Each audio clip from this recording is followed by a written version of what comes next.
Hello. I'm going to make sure that we're live everywhere. Come on, YouTube, hurry up. Well, while you're doing that, I will say hello from my new office that's currently undecorated and without a proper mic setup. We've just been twiddling with it for ages in the background trying to get the stupid thing going, and it didn't. So we're running with a backup mic. So if it's all echoey and weird, I have nothing more than apologies. This will hopefully be a 1 week only thing. But beyond that, can you see me? Am I actually here?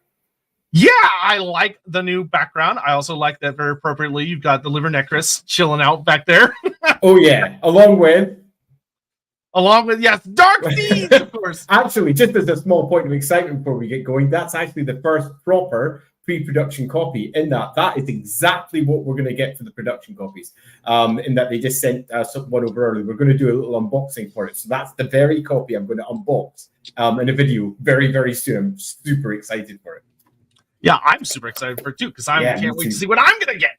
The box is slightly smaller than the one that I've been showing everyone because we tightened it up just a little bit to make everything fit together a bit more snugly. And the inside, it was much nicer. That's good. I have a beloved board game. It's called Spirit Island, and as much as I love it, the boxes are gigantic. Yeah, it's such a pain in the ass to take anywhere. Well, we decided we wanted it to be a little more portable because it's meant to be a fast and easy game, not a game that you're like, here we go, boom. Yeah. So, in any event, hello, welcome to Lorebeards. This week's a little kind of just all over the place, but we are going to make our best do. As Andy just said, he's moving some office stuff. We're on an unusual day because Andy had a fun, awesome, cool concert thing he had to go to yesterday. Hopefully, it was fun and you had a good time. It was. And I'm wearing the hoodie right now. And like Andy said, if you're just joining us, he'll sound even sexier next week. We're having just temporary.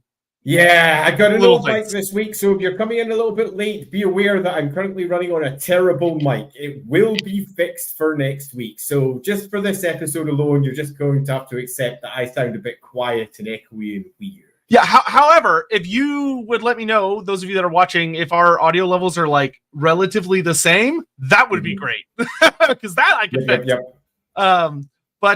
Yeah, so anyway, this week is going to be super duper fun.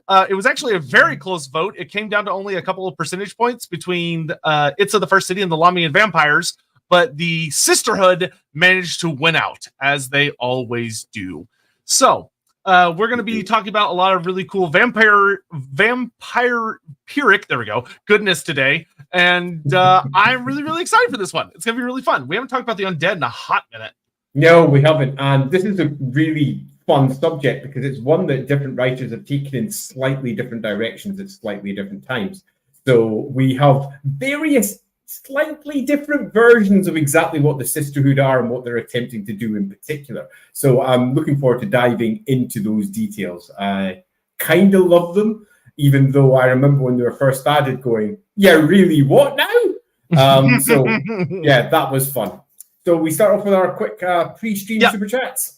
Yeah, so we're just going to knock these out. If you're new to the show somehow at this point, just a reminder that as far as super chats go, we take them in batches between like major stopping points. So like we hit like a subject and we'll get around the super chats. But we're going to start with those that were submitted before the stream and here right at the beginning, and then we'll get going. So CB4N is a work day here, so I won't be able to listen live, but I did want to ask Andy how Taylor Swift concert was. Spawn any evidence to support the theory that Taylor Swift is a member of the Lahmian Sisterhood?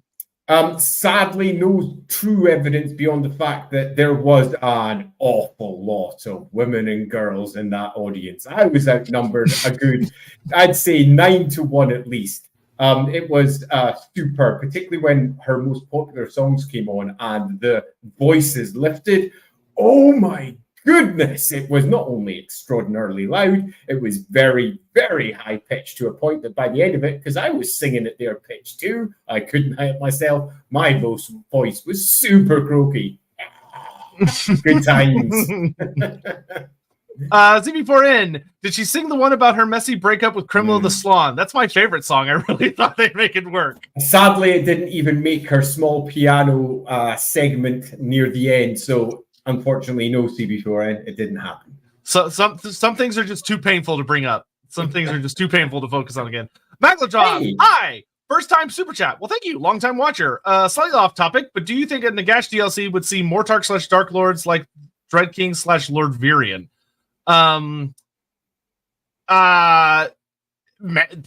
Anybody's guess.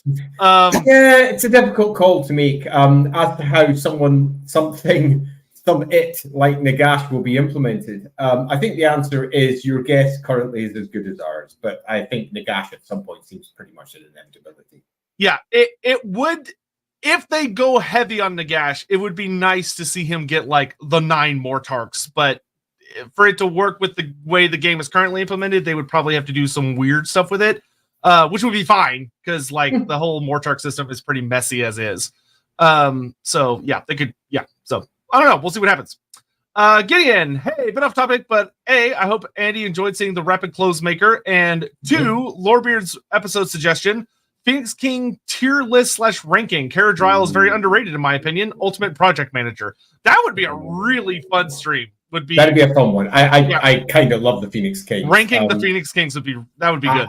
I almost wrote a book about them for Black Library at one point. We were in the late stage of discussions concerning exactly what would go into the book, and I'd written the entirety of what would be in it right at the point where they went, let's go do a different book instead. And I was like, okay, let's do a different one. But yeah, I kind of love the Phoenix Kings, so that would be a fun one. The one that we all instantly know we can all agree on is Caradriel II goes all the way to the bottom. All straight to the gutter. Tech 27, has the Council of 13 approved the new studio for Andy? It has not. So this hasn't happened. You see nothing. The lights are all a bit glary and weird, and I haven't been allowed to set up everything. There's bits that need to be set up over here. It's an illusion. Don't worry about it. I'm basically not here. Nobody else is. But my computer that's back in the house is gone now. That entire room's getting gutted out because I don't know if you know, but that place flooded. And then we've been sitting in the corner of a flooded room for quite some time. So it's really nice to be out of there. That's good. Good. What is the overlap between the Lahmian vampires and the Fishman? Oh, it's huge. That is A, haha. B, you could we'll get into what the Lahmians actually do.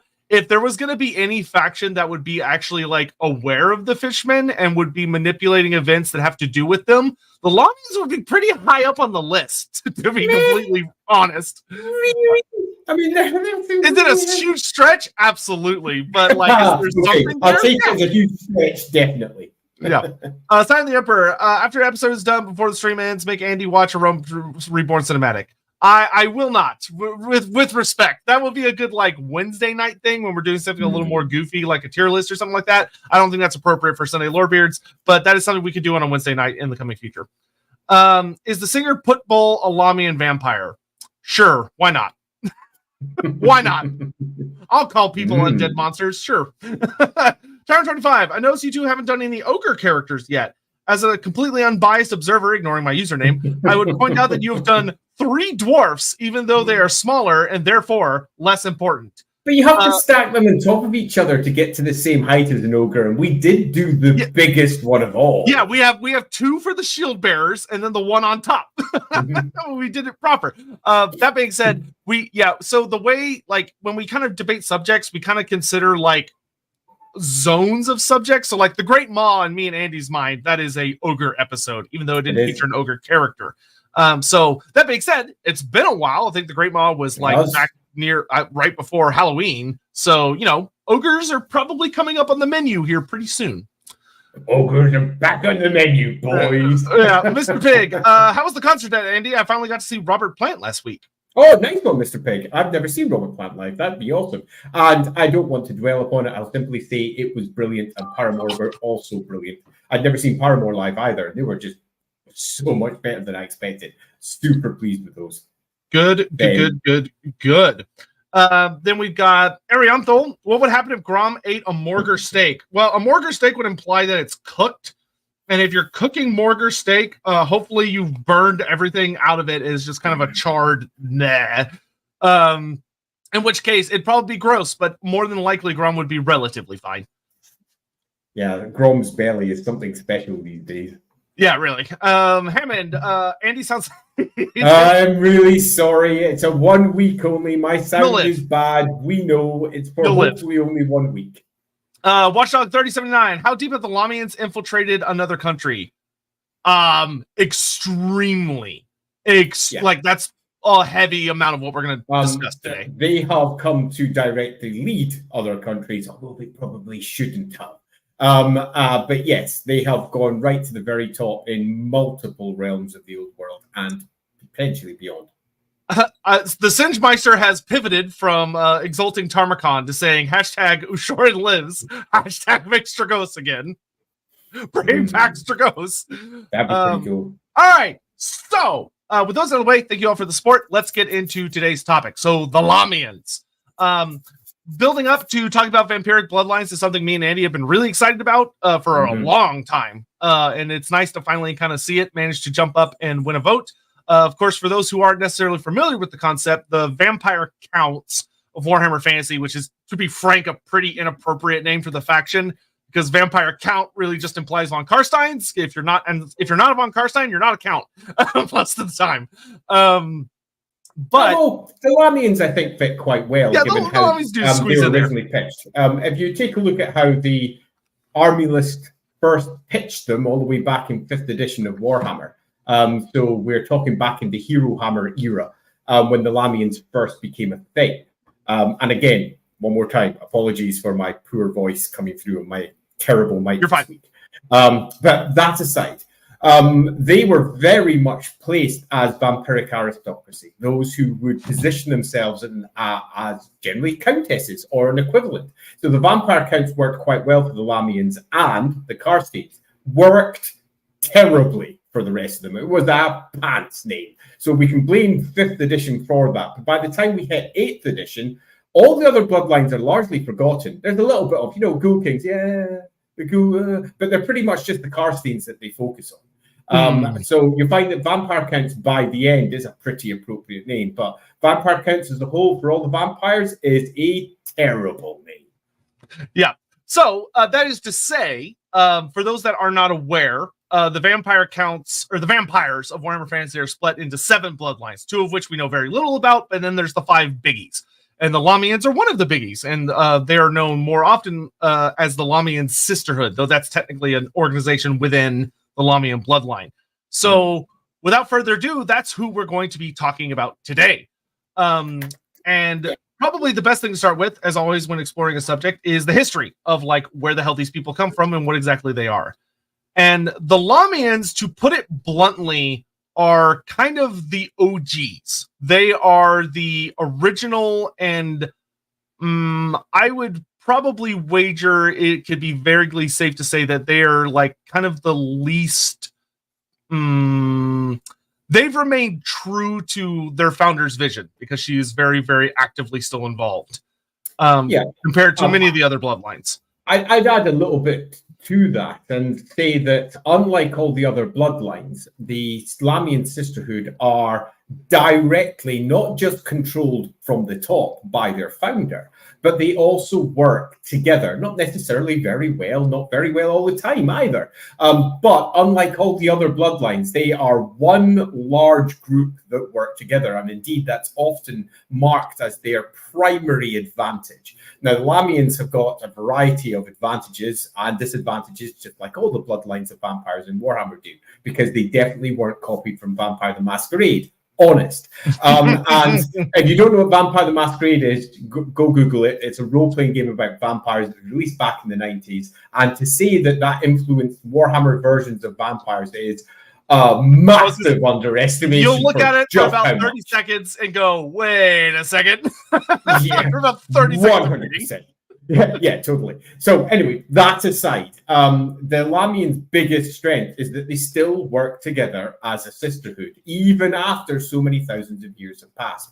And one of the strong reasons for that is their founder and how much of an iron grip that she has across her entire bloodline, not just because she controls it tightly and says you must do what I say, but because the actual sisterhood works as a sisterhood. When you get entered into it, you go to her and you learn about what you are, where you came from, the whole lot. The sisterhood is a big thing. And we'll discuss, obviously, right from the beginning through to the present day as to how exactly it makes itself known in the Warhammer world. Yeah, so turning back the clock, you'll never guess where we're going. The city of Lahmia. Who would have thought? Where, of course, this ties back to, if you go watch our Nagash stream, where Neferata was queen of Lahmia during a very critical point in history, where her father had gone off to rule over Kimri, so she was left in charge of a lot of things. And because of the way she had grown up and the difficulties that she'd had, where she had a desire to learn magic, but you had all the issues in Nehekaran society where the mortuary cult very strongly believed that women should not practice magic, that should be a male-dominated sphere. This led her to resent them and made her kind of vulnerable to the predations of Wazoran, who was able to be like, hey, I could teach you a little magic. I can show you some things. I can be a helpful little advisor. This is where I immediately leap in and say, ha ha ha, but. This is the story that's presented by a Karstein. So do be aware that this story is very much an in-world story. It's not presented from the Lahmian perspective, where Neferata, or if you want to go by her original name, she didn't even get called Neferata. Neferata was strongly influenced by an outside source, say the Karsteins and the Great Liber Necris. The Liber Necris is where most of this detail comes from. If you go to the army list, completely contradicts it. Says the exact opposite, and often. Each of the army lists, whenever they reference Neferata, say Neferata was the queen, she made vampires, she discovered it because she wanted it. She was the driving force. If you go to the Liber Necris, however, completely different. Manfred's like, 100% different. He's like, I've been there, I've spoken to them, and let me tell you, it was nothing to do with Neferata. Neferata, poof, she was just a silly little girl who should always have been sidelined by Vashanesh at a later date. What it actually was Wazoran. Wazoran, the great priest, the great, what they call fey priests. Like priests. Yeah, Lich priest. Yeah. The great Lich priest. That he wasn't a full Lich priest yet, but he was mortuary cult. Yeah, quite. Mortuary cult. That's the word I was looking for. Yeah. Just left me there. So he was a great rebel of the mortuary cult and one of Nagash's, let's say, biggest supporters. If he could have worn a scarf that said Nagash on it, he would have done so. Although it would have been perhaps a bit of a giveaway. And the difference between the version in the army list and the version in the Liber Necris does not end simply with this. There is a lot in the Liber Necris which is brilliant, but there's quite a lot of, shall we say, suspect angles. Like, for example, throughout the Liber Necris, it says Neferata, during her time there, turns everybody to Nagash worship. Everyone. Nagash statues. Yeah, I saw that written in like one of the way older books. Yeah. Like, oh, okay. Whoa! And Manfred very much pictures these early times as Neferata, underneath the guidance of Wazoran, being completely consumed by everything that Nagash is, and then claiming that Nagash was actually one of the gods, one of the true gods of Nehekara.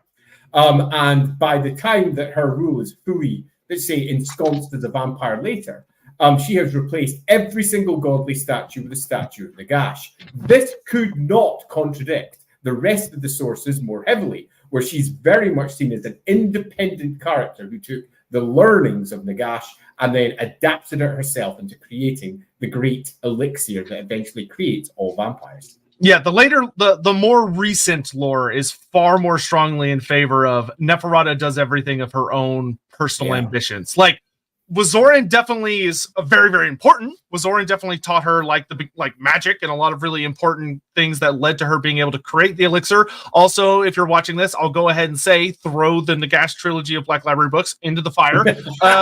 Just ignore them and everything that they have to say about Neferata. The Masters of Death series is a little bit better, but still has a lot of issues.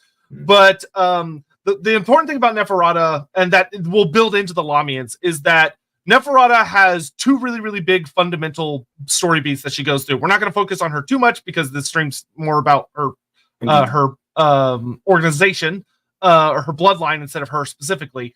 But it's that Neferata is the one through her own ambition that seeks to claim power, seeks to become a vampire, and succeeds, becoming an immortal, almost a demigod. She's so much stronger than anything that's come before it, To the point, I mean, once again, going back to the Nagash stream of like, Nagash is out there creating the biggest, baddest things he can think of. And when he finally meets the vampires, looks at them as like, whoa, like this is way better than anything I made, except for like just Archon, and that's it.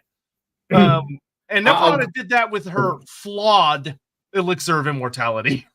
Yeah, I'll say broadly that when we're looking at the foundation point for the Lahmian bloodline, you've got to be aware that most of the work that we have in it is either extremely brief and says something as simple as Neferata, well, she was a queen of Lamia, wasn't she? And she got access to the books of Nagash, used them to create the elixir of immortality that would be eventually the foundation points of vampires. And interestingly, describe it as cursed from the get-go.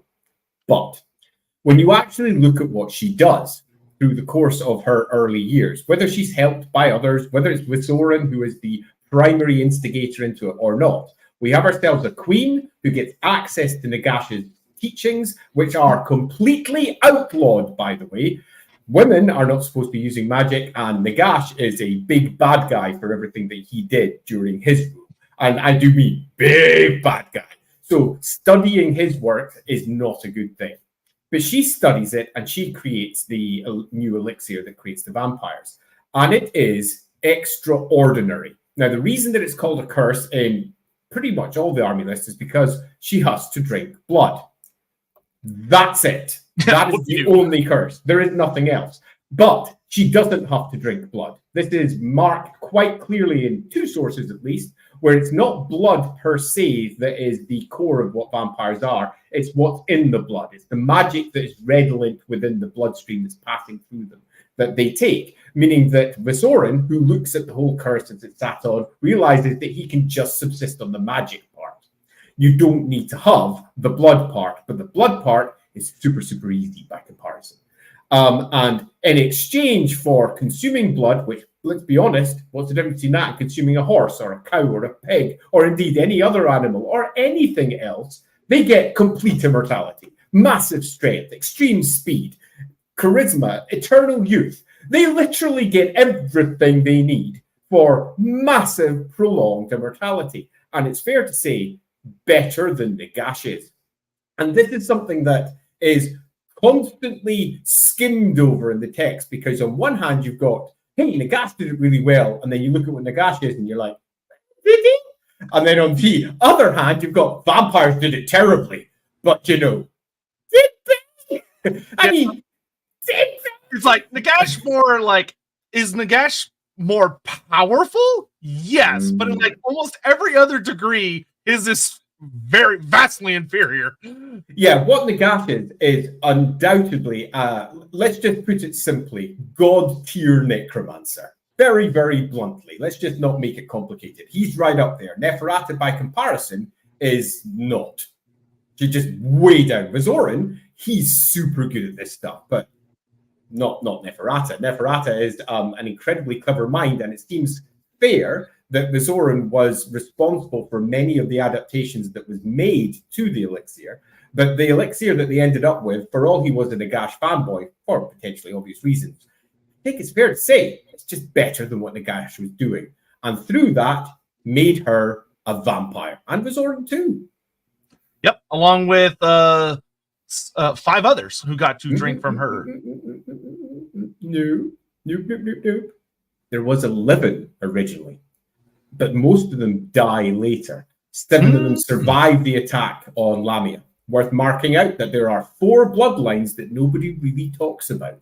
Those bloodlines may indeed still exist, but I think that's for another stream. Whenever we do vampires as a whole, we can say, you know what? There's possibly more here than we first realized, because, and more than one source, there are 11, as they were originally called, master vampires. That's all the way back in the 5th edition army list.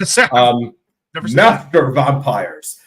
So they were called the master vampires, of which 7 survived the eventual sacking of Lamia, which is to come later. Because once Neferata becomes a vampire, well, she likes living at large. Dun, dun, dun, dun, dun. Yeah. So when it comes to understanding what Neferata is going to do with the Lahmians, two really, really big things that are going to happen in this early stage, which we're going to essentially kind of fast forward to get to more of like the actual aspects of modern day Lahmians, because we could spend literally an entire stream just talking about Lahmia itself, back in its heyday. But Neferata walks away with two really important lessons through the events of becoming a vampire, the return of like building up her vampire culture within Lahmia, its various flaws, and the sacking of Lahmia, then her meeting Nagash and all the shit that goes down with that, and the war between Nagash and Nehekara, and eventually, of course, the death of Vashnesh and all the vampires scattering. Neferata walks away with two really, really, really big important lessons. The first is that men fucking suck, and they're incredibly unreliable. And all they want is to be in charge, regardless of whether or not they actually have the skills for it. And they will favor one another over a woman, even if she's the best person for the job. And she's fucking done with it. She's done. She gets betrayed by her by her father, Lamashazah. She gets betrayed by her first husband, Lamasha. I think it's Lamashazar II. I'm going to leave you to that one. Something like that. I think her dad is Lamashazah, and then her older brother. It's her brother is Lamashazar, and then Vashnesh, in her mind, betrays her when he accepts the generalship of the vampires, because Nagash favors Vashnesh over him. I'll give a quick paragraph on that just to make sure that for those of you who don't know the Vashnesh tale, and go watch our Vlad von Karsang stream. Really good, but a very quick paragraph on that one. We have ourselves Neferata ruling Lahmia at the time, and she's got her effectively an aristocracy of blood. She is surrounded by vampires who are ruling Lahmia, many of them in secret, but it's all beginning to collapse. And we also have ourselves Nehekara coming in from the outside. Vashnesh arrives. Let's not worry about exactly why. And she sees him and goes, ho, ho, ho, ho. We actually have somebody here who knows what they're doing, seems very capable. Cut a very long story short, she summons him in, has a big long chat with him, and they eventually decide to work together to rule all, well, ultimately everything. But Vashnesh and her get married. They have themselves a marvelous time. So they are meant to be working together like pals. And when eventually they are attacked by Nehekara, because obviously vampires are bad, okay, and they come with not just all of the various cities of Nehekara, but also with allies from elsewhere too. And by allies, I mean they were conquered. We're looking at like early Arabian cities and similar. They come sweeping in too. They are outnumbered by an enormous amount. And if you go by the story that's in the Liber Necris, they claim Nagash helped them, tried to hold them off for a while. If you go by the other stories, no, he didn't. The vampires were still, at this point, not necessarily something that he was fully aware of, even though Vizoran was probably sending him back. Yeah, Vizoran was trying to reach out to Big Daddy, yeah. All the time, because which was another betrayal against Neferata, was Vizoran. 100%. The fact that Vizoran is, to his dying day, a total fanboy with his scarf of Nagash on. And Vashnesh stood by her side throughout till eventually they lose the war, and only 7 of the master vampires, the very first vampires who drank the elixir rather than creating vampires using their blood. So 7 of the master vampires survive, 5 of them head sort of northish, the rest of them head, well, the other 2 go off in different directions. And Vashnesh should have been her pal, should have been, at her side. And when Nagash goes, hey, vampires, they're freaking awesome, aren't they? Hey, wait a minute. Hey, wait a minute. This one's related to me. And he's a man. Okay, only men are meant to do magic. Neferata, whatever. This is the one that's going to lead you all. And here's an artifact that will basically control all vampires. You can have it, Vashnesh. To which Neferata went, what now? Yeah. What? Yeah, Vizoran and Vashnesh just getting like all of her achievements lauded onto them by Nagash, and she's like, "All right, well, fuck this guy." And so, anyway, so you have all these betrayals by various men, and it goes further than that if you delve really heavily into Neferata's particular bad story, where there's a betrayal by Abarash eventually, and there's betrayals by like the first male Lahmian betrays her as well. So Abarash was one of the other founding vampires, just in case you don't know. Yeah, the founder of the Blood Dragons, who is also like hardcore chivalry romance situation with Neferata. Totally was in love with Neferata as well, and did not like Vashnesh stepping in that. No, he was. he was like her best bodyguard, and then that went wrong. Yep. And then, so you have that. And the other thing that Neferata takes away from her, which is going to be really important to what we're going to get into in a little bit, is the idea that vampires, it is not yet time, and it is too dangerous for vampires to rule openly over mortals. It needs to be quiet. It needs to be from the shadows. And as we're going to get into here with the history of the Lahmians as a sisterhood, Neferata will be proven right again and again and again by people that don't follow her new rules, because there are vampires that try to pop up like Vlad von Karstein and Ushorin, who attempt to say, well, no, vampires can rule openly, but maybe through a different method. Like with Ushorin being like, I'm going to take the system of laws that Aberash introduced, and I'm going to advance on them further. We'll only feed off criminals and yada, yada, yada. So that'll work. And it ends up not, mainly because of Neferata. And then you have like Vlad von Karstein. He's like, well, I'll be an emperor of a land that is both undead and living.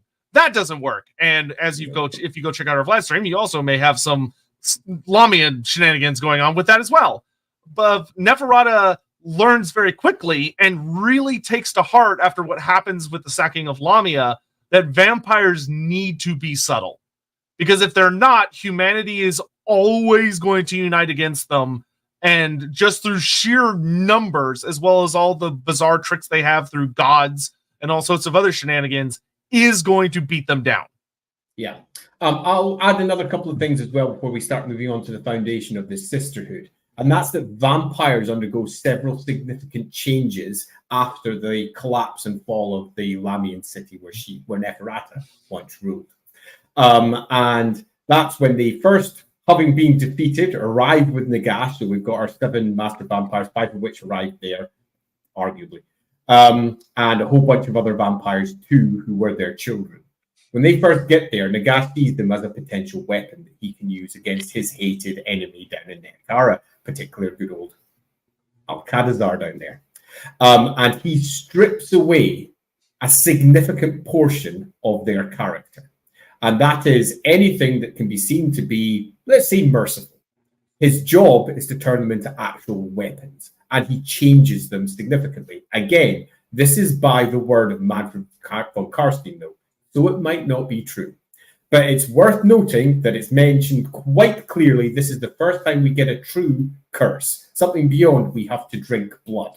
We have Nagash who has pulled them together and said, you are going to be stripped of anything that's going to make you anything other than the living weapons that I'm looking to throw down south. Secondly, and I would say to an extent potentially undermining this, but I'll get to that in a moment, the vampires eventually rebel against Nagash, and they do so because Vashanesh, well, let's just say he does something. Go watch our Vashanesh stream. They'll go into the details. Yeah, it's a long story. It's a big, long story, but the vampires rebel against Nagash and no longer want to be working for him.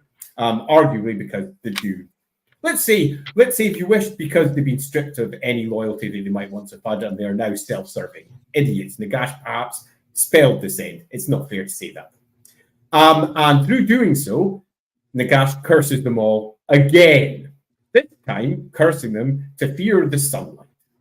And this is a big curse. Now, they had always shunned it because of the very nature of the, let's say, the elixir that they had used. It has always made the vampires somewhat shy of the sun.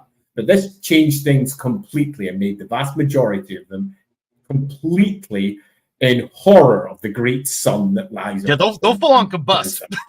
And many of them will literally boom combust, giving us the classic vampire, let's say, outcome that we'll get from many a Hammer horror movie. Oh, the sun! And that changes vampires again significantly. Beyond that, there's only one other curse which is worth mentioning, but it doesn't come for a very long time later, and arguably the Lahmian Sisterhood's already in place, but it's worth mentioning just so we don't need to deal with it because it is a side story. And that's that Nagash eventually, after he gets killed and he comes back again because you just can't keep a good Nagash down, he faces off against Sigmar. And upon facing Sigmar, he gets his ass handed to him because of various events that occur. And then once he gets his ass handed to him, the vampires who were with him hike it out, and all the vampires who didn't help him, he blames because vampires are, let's be blunt, super kick-ass.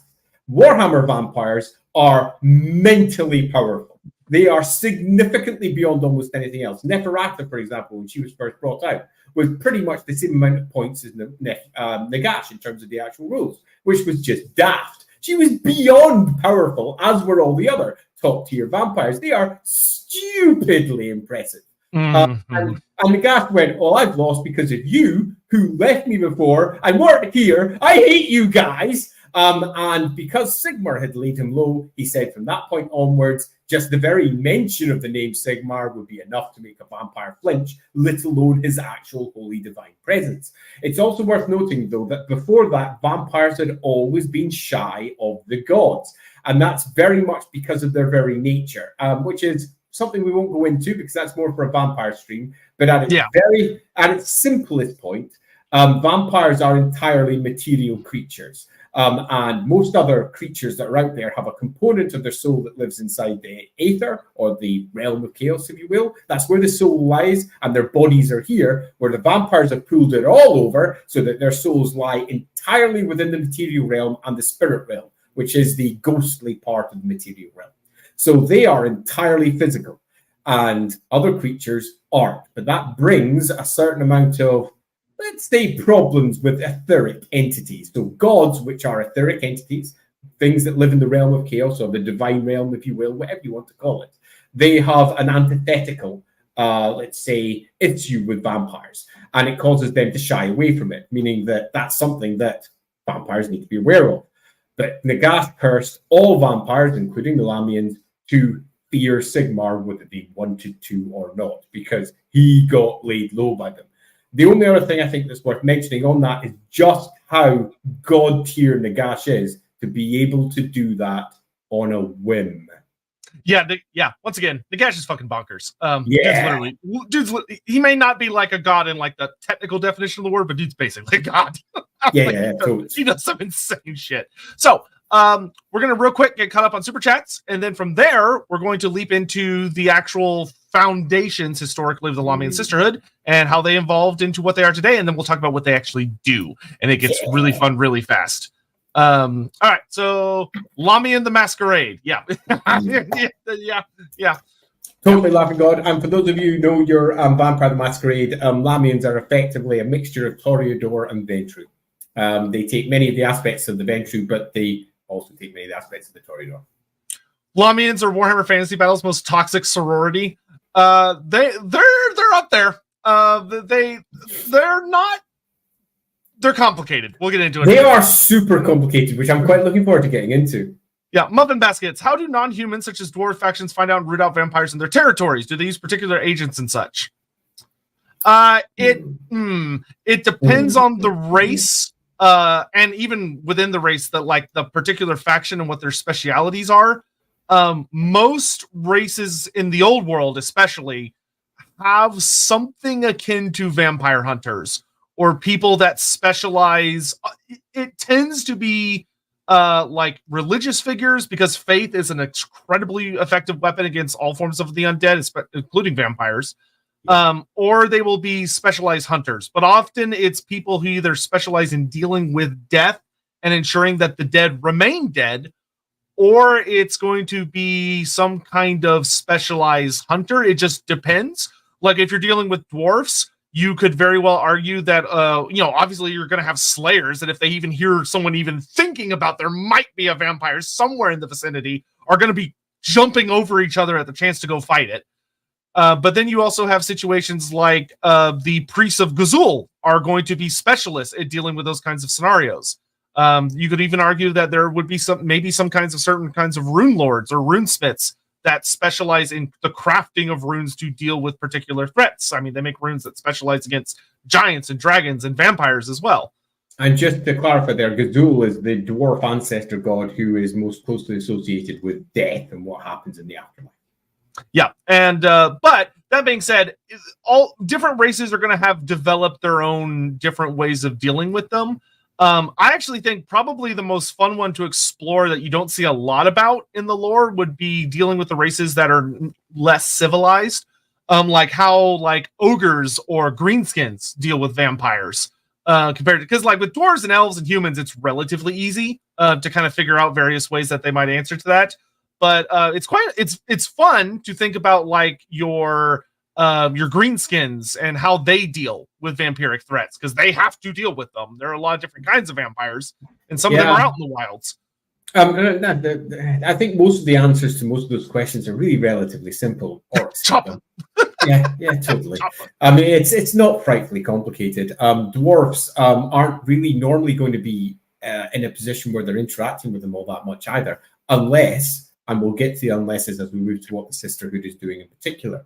The most obvious being the Karstings, but again, we're not talking about those today. So, yeah, broadly speaking, I think Sotek's covered the core there. Yeah, I will say, as we're getting into the Lahmians, we will talk about how the Lahmians have adapted to ways that people attempt to root out vampiric influence. Because that's a huge aspect of them. I would say more than like any other type of vampire. Krim Gelto, I did not have relations with Taylor of Lamia. These are false allegations. Nils Andre, summer vacation starts and it's my birthday. Well, happy birthday! Hey, Nils. happy birthday, Nils! Yeah, thank you for all the support over the months. We've been really appreciating it. Thank you so much. We'll have to watch this one later. We'll have time to watch the Warhammer campaign now. Thanks for all the Lorebeards streams and for putting them out on Spotify. You're welcome. I am keeping up with that. And you're watching Warhammer right now. Well, I hope you have a good time with the episode. Colbo, so considering that Neferata once had a long-term quote-unquote business partnership with a Black Ark fleet master, yes, they were good. Those two ladies were good friends. Yeah. How well do y'all think the Sisterhood has infiltrated the lands of the Druki, also Vampire the Masquerade rocks? So I'm going to cut in before Andy. Because I hope Andy's going to have something fun to add on to this. But what I will say is that it is confirmed, undeniably, unrivaled in the lore, that the Lahmians have their fingers in everybody's pots. If there is a civilization, Ulthuan, Nagaroth, the dwarfs, the Lahmians have influence in their courts, which your knee-jerk reaction is going to go, well, that doesn't make sense. How could they get a vampire in there? And you're thinking too small, son. You're thinking way too small. Lahmians are fucking scary, and they can get into those courts. I'm going to say exactly the same thing here, and that is that they haven't infiltrated the court in that there's a Lahmian vampire sitting beside the Dark Elf going, yeah, no. They are much more clever and much more subtle than that. Lahmians are the biggest spies that the Warhammer world has. They're the biggest infiltrators. There are none better. And the Dark Elves, from the Lahmian perspective, are just another tool to be used. And similarly, the vampires, from the Dark Elf perspective, are in many respects just another tool to be used. These are two mass manipulating species hitting each other in the face and often smashing and smooshing because, hey, who doesn't like to have a little bit of fun while you're at it? And the Lahmians' raison d'etre is to do that. Remember that for all humanity very quickly bounces off vampires for religious reasons. The vampires are no worse than half, 3/4, the vast majority of the rest of the Warhammer world. So you'll find that when it all interacts, it's not quite as simple as your Sigmarites would like everyone to pretend it is. Yeah, there's kind of the legendary quote of like, yeah, chaos and vampires are pretty bad, but at least you can negotiate with a vampire. Absolutely. Yeah. Ricky Chapman, how many non-human vampires are there? Are there Skaven vampires, ogre vampires, maybe chaos dragon vampires? This is something I think me and Andy agree on that not everyone would agree on. I have met we had like Steve Dion, who I know was not necessarily a fan of this, but like I feel very strongly that there are only human vampires. Period. And like there is a mention of a singular halfling vampire that's happened, and it's directly tied to Conrad von Karstein, which means crazy shit was going on. But it's also kind of implied in the same series of stories that it gets killed very, very quickly. There's more than one halfling vampire. There's another in the roleplay game, first edition. Yeah, but halflings are also very human adjacent. So but if we go back to first edition, or we go back to in fact, let's split it up. Before 5th edition Warhammer Fantasy Battle, there were no Lahmians. So let's start with that. And the vampires were just vampires that you get in any fantasy book. And they were all over the place. Which meant that there was other species that were vampires. Then 5th edition came along, Tim Prennan rewrote vampires for Warhammer completely. And at that point, we pretty much never saw one again outside of a fringe book here or a fringe book there, where it wasn't directly controlled by the studio, which was controlling the core of what was Warhammer. And whenever the studio has been involved, as in where the core of what Warhammer is involved, it's very blunt. Vampirism is a human condition, and it only really works on that species because of the way that the blood is sympathetic. And a little bit in a similar way, if you want a simple analogy, if you get ill and need a blood transplant, you don't go to a dog or a pig. You go to a human, because they might have a blood group that matches yours, and that would be good. You can't take vampirism from another species. Having said that, though, it is a world where chaos exists, which means that every time there is a rule, something will come along and contradict it. So I don't necessarily hard line say, oh, this could never happen. What I will say is, under normal circumstances, this will never happen, but you will get yourself a couple of fringe cases here or there when the weirdness of magic changes things. Yeah, I would say the big thing for me would be that if you ever wanted to experiment, which, feel free to, of like a ogre vampire or a halfling vampire or whatever, that it would be weird and not super sensical to have it be that they got the blood kiss and they turned traditionally. It would have to be like something really weird happened and they essentially got their own form of the elixir, where it's a new form of vampirism. But it's like, oh, okay, it's in the same category, but it's something new. Because if you just make it where it's like, oh, it's a halfling, but he's a vampire, well, then it just doesn't really, to me, it's boring, A, and B, it just doesn't really work that well. If you're going to want to explore that, it should be something that takes a very unique spin and comes from a unique source. Yeah, totally. So basically, you need to mess around with things to make it work properly. Sorja, currently at work, but I must honor my oath. Continue the saga. Complete the Throne of Chaos. We'll see you on Wednesday. Well, Wednesday. Nightbringer, hello. Just found you guys last week and working my way to well, thank you. Thank you so much, Nightbringer. Yeah, thank you very much. And working my way to catch up, but probably one of the best videos catch live. I love vampires. As a slight off-topic question for a versus match in the future, I would love to see something along the lines of Vlad or Vashanesh versus Eltharion the Grim. Vlad. Yeah, I can tell you very easily, Eltharion would have a really bad time. It's gonna be tough. even with Stormwing, he's gonna have a really hard time. I remember, just as a small anecdote in that, I remember I had a single vampire lord in Warhammer 4th edition that became somewhat synonymous with unkillable at my club, because it literally killed everything, because vampires are that tough. Yeah, when you can choose your own magic item, slap it on a vampire lord, Eltharion the Grim just gets eaten for breakfast, sadly. Yeah, I mean, vampires are tough. Even like the most gracious lore understanding of Eltharion's power level, Vlad is like a tier up. Yeah. It's just not a good fight for him. Watchdog, have halflings ever dealt with Lahmians? Yes, we'll get into that in a minute. Like I said, they're in every culture, including in the moot. Cole Patterson, in Greek myth, Lamia was a child eater. Has any of that come into Warhammer? In Manslayer, there was a Lahmian finishing school / brothel that I did not like. Fair. Yes. But yes. As far as, so the child eater specifically, I'll say Warhammer likes to really play around with tropes and famous creatures. So if you were like, oh, I want to find like the actual Greek myth Lahmian, not just like a vampire, but like an actual Lahmian, I would say, oh yeah, that definitely exists in Warhammer. It may even be called a Lamia, it's just not spelled with an H. Because think about like the Gorgon, right? The Gorgon, you think, oh, like the Medusa. Yeah. It's like, no. It's a big cow monster with 4 arms because there's an H in the name. But then we also have actual Gorgons or Medusa, but we call them Medusa to make it less confusing. So like there is probably that classic creature in the setting. And there may even, if you read like some of the Lahmian background stories they give you in like 2nd edition Night's Dark Masters, great book, by the way. Like you might even find a reference in one of the vampires, like having there's a Lahmian that has a habit of going after children in particular. Like that is something a writer would probably slip in, but it's not like a common trope around Lahmians. Yep. Let's see. Laughing God. Is the evolution of the first vampires changed by the elixir into the various bloodlines and intended effect of Neferata, or was it a happy accident? No, it's just to keep this very short, because obviously we're dealing with Lahmians, not this specifically. Each one of the first master vampires, for want of a better word, instilled their own character over their children, and that's it. The elixir itself was created to make eternal life, and it gave it to the individual vampires that drank it. Well, the vampires to be that drank it and consumed it, Vashanesh and Neferata, and all the rest. And then their bloodlines started demonstrating certain traits from that point onwards.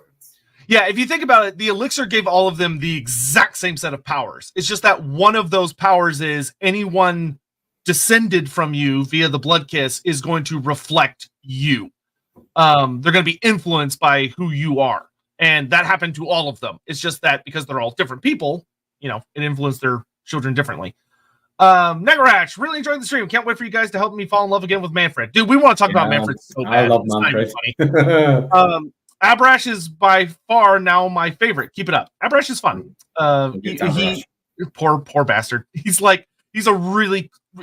actually a much more classic version of like OG chivalry than most people realize, which OG chivalry sucked because it's the whole point is you're not supposed to consummate the love. It's supposed to be this forbidden thing forever, which I'm like, why? It sucks. Why do people like this?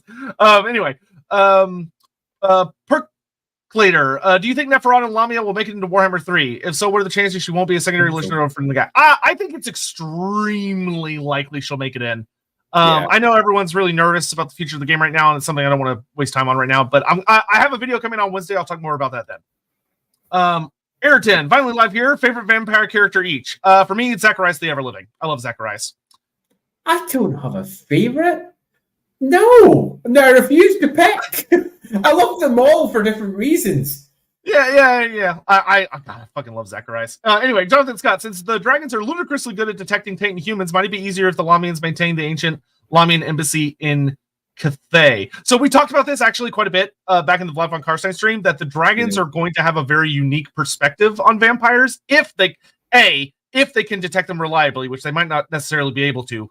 B, they wouldn't necessarily see the vampires as a horrible bad thing, depending on the vampires in question. Like, obviously, we have lore now that suggests the Jade-Blooded have issues, but the Jade-Blooded might also have caused very specific historical issues.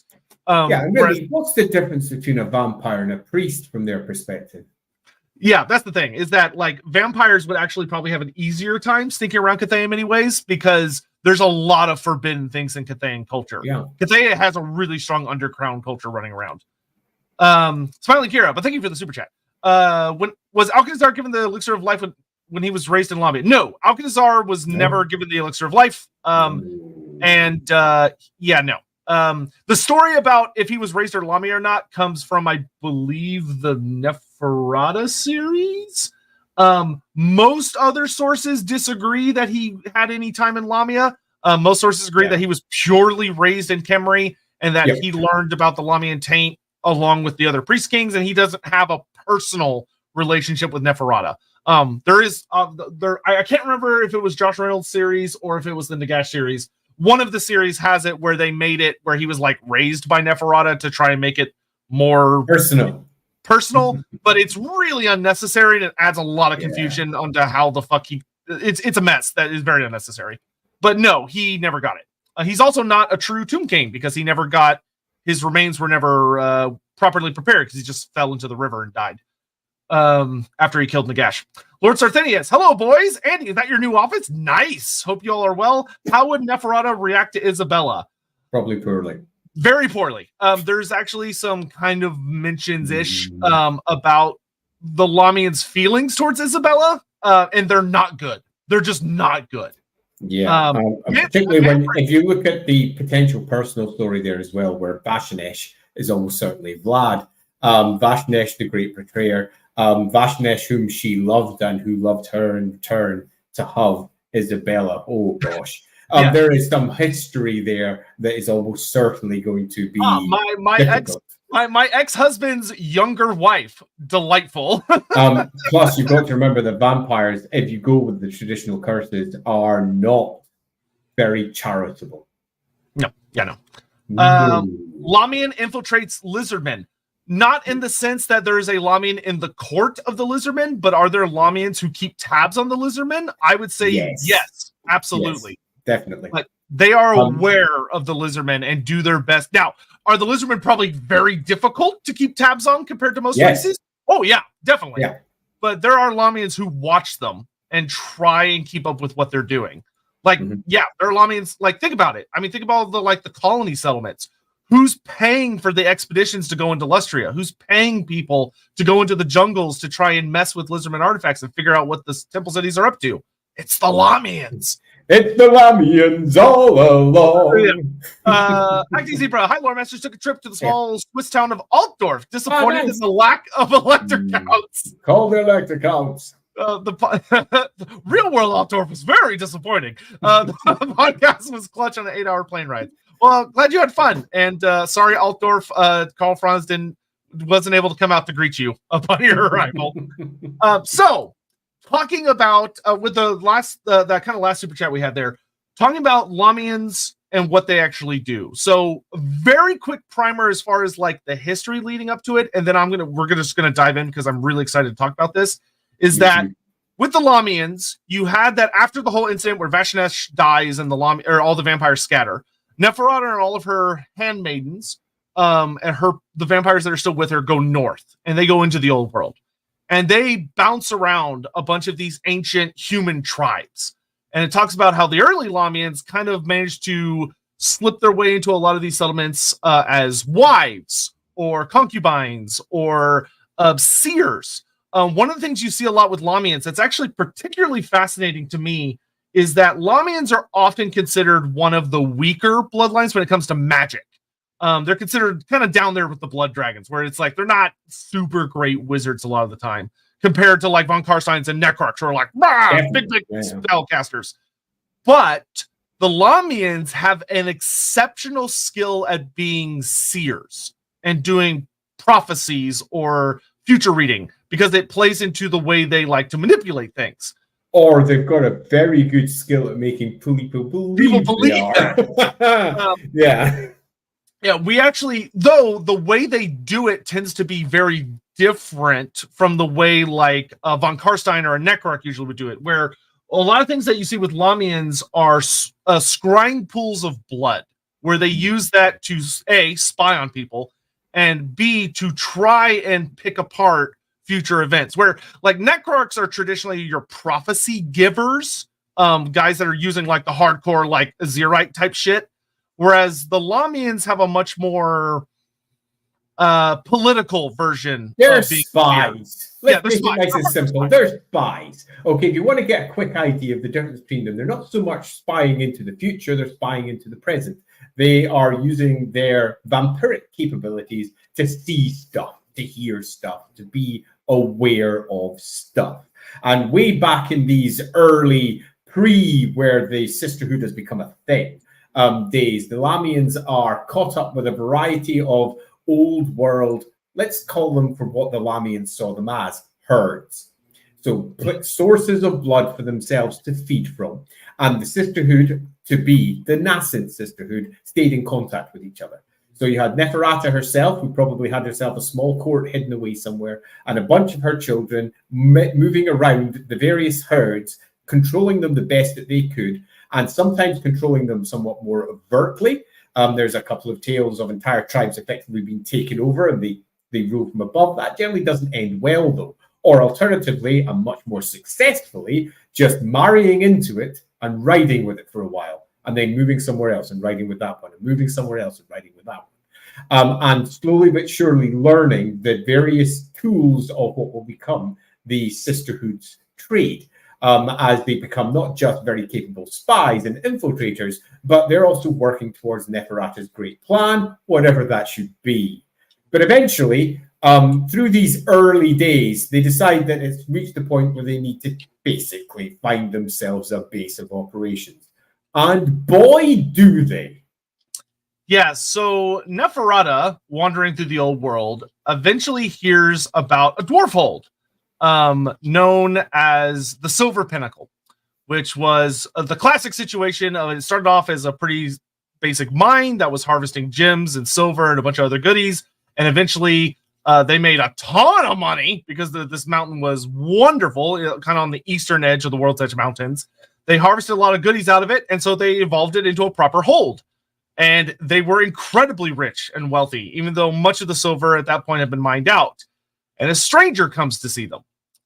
And it's a woman with a group of other women, and one dude being a necromancer. He was not a vampire, a good old Morath the necromancer. And Neferata. So keep this in mind. This is a full dwarf hold. This is not like a little settlement. This is a big settlement where all the resources have been pretty much heavily mined out. So they've transitioned it into a living space, very heavily defended. It has survived against a lot of the particular nastiness of the Age of Woe. It's held out against a lot of terrible threats. Neferata and the Lahmians take the Silver Pinnacle in one night. One.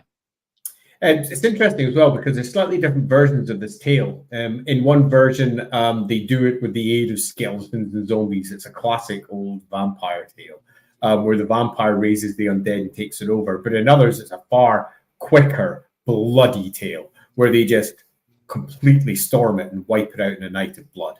And I kind of love that. Particularly when you take a look at what the early powers were for the Lahmians. Lahmians, effectively, I'm going to run back to the old Vampire the Masquerade analogy here. They have dominate, presence, and celerity. That means that they can control mind using dominate, they can control your emotions using presence, and they move exceedingly fast, with a good dose of a couple of other things in there, but obfuscate. Unlike the other vampires that can perhaps shapeshift significantly or have extreme strength and be really big, they are fast and exceedingly manipulative. And in one night, they have clearly manipulated themselves into a position where they can take out everything fast. And it's kind of horrific and also speaks to Neferata's planning. Yeah, so the Silver Pinnacle falls, and Neferata turns it into her new haunt, where she sets up way up in the highest parts of the mountain, turns it into a beautiful night world that's in perpetual darkness. I'm going to go further as well, because Silver Pinnacle's mentioned in a few places. Silver Pinnacle's worth pointing out for a couple of reasons. Number one, it is arguably and repeatedly referred to as the tallest peak in all of the World's Edge Mountains. Now, this is big, because the World's Edge Mountains is effectively like the Himalayas in size. So we're talking a peak Everest size or higher, because the Warhammer world is bigger than the real world. So we're talking a proper huge mountain. And this mountain has been completely already, let's just say, riddled through with a labyrinth of passages. So many different tunnels are already in place before the Lahmians even take it over. And arguably, it's this labyrinth that really does help the Lahmians take control of the place later too. So we've got ourselves an enormous peak that, and I can't skip this without mention, is known for its silver mines. And that, to me, is fascinating and something that potentially we can get onto a little later, because one of the great flaws in Warhammer Vampires is often silver. In the same way that the great flaws of vampirism is the sunlight or religion or whatever it might be, Warhammer Vampires also have a bit of an issue with silver. You tend to find witch hunters and vampire hunters have got silver-edged blades, and Neferata sets herself up in Silver Central. That is fascinating, and also speaks to one of the reasons why the other vampire lines almost certainly are going nowhere near her, because holy crap, you wouldn't want to go close to Silver Central. I think this would actually be a really good moment to talk a little bit about the Lahmians as a physical bloodline, and some of the things they do, where, like Andy said earlier, the thing that Lahmians are really well known for, on top of being almost entirely female, is that their big traits are they're fast. They are, like, even by the standards of vampires, Lahmians are horrifically fast.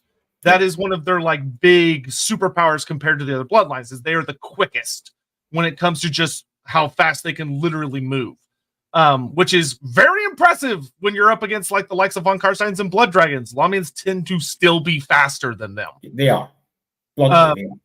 Yeah. They also have a notable habit for many of them are gifted at shapeshifting specifically into cats. Of different kinds. Occasionally missed. Yep. and different sizes as well. Like, it's not just they're going to turn into a house cat. There have been scenes where some of them turn into much larger cats that will rip your fucking face off, should the need arise.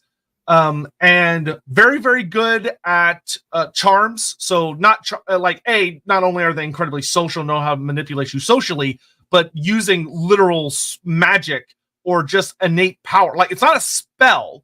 It's like a natural magical phenomena for them that they can charm you just by looking at you, just by talking to you, just by getting your attention. It's really unsettling and really creepy if you think about it for more than just a couple seconds, of that they can dominate humans from a surprising distance with as little as a gaze or like a finger waggle. Like just a come hither moment. They can get people that easily. Yeah, this is the classic vampire myth of being at the animalistic attraction, that they catch your eye from across the room and you just come. It's something that has so that was perhaps unfortunate wording. Okay, that was beautiful and also a mistake. I really wish I meant to say that. Regardless, he's not wrong. I mean, he's not wrong. Mortals are their playthings, and they are very used to having a preternatural presence. They can manipulate others by their words alone. And as I think it's very important to point out, this isn't magic. This isn't something you dispel with ease. This is something that an extremely high will allow you to potentially stop. But even those who have got the strongest wills in the Warhammer world, think of your old dwarf lords and your old high elf lords and similar, notorious for being particularly stubborn or prideful or strong-willed or whatever, even they can fall, particularly to the very old vampires of this bloodline. So do be aware that these are not necessarily using magic per se. They are not great magic users. They are not super strong and punch you in the face stronger than everyone else. By vampire standards, they are still so much stronger than any other species in the Warhammer world. Almost like they arm wrestle ogres to the ground with almost ease.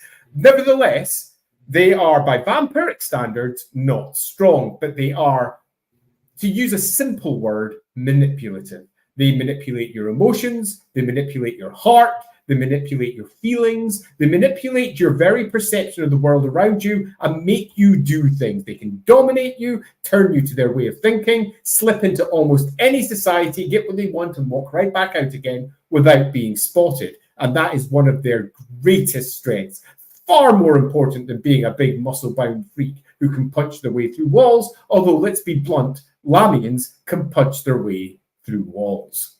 Yeah, it's just that, where it's like a Lahmian will punch you, it's like, it's kind of measuring the difference of, a Lahmian killed me by punching me in the face so my face caved in and my skull broke, versus like, a blood dragon punched me and my head just disintegrated into a red mist. That being said, so with that in mind of their powers, turning our attention to the Lahmian Sisterhood in particular adds another really interesting angle, which is that, so for those unaware, the Lahmians is the bloodline. So those are like the people with the powers and the direct descendants, but not all of them are part of the Sisterhood, which is an organization. It is the group that is under the direct control of Neferata and her daughters, and they are her handmaidens, or I think what the second edition book says like the upper echelons are like the Nuncians, or whatever they're called. But I didn't like that name. Yeah, it's like weird. But anyway, but you have within the Sisterhood, something that Andy talked about earlier is that there are a lot of weaknesses that vampires have. Neferata has set up in the Silver Pinnacle, which you might kind of squint at that and go, why in God's name would you go to a silver fortress if you are a vampire? And here's the thing about Lahmians that makes them one of the most impressive bloodlines, and also the Sisterhood, and a fucking terrifying organization, which is that one of the key things Neferata does to her handmaids as part of a training process is that she puts them through essentially exposure therapy. Yep.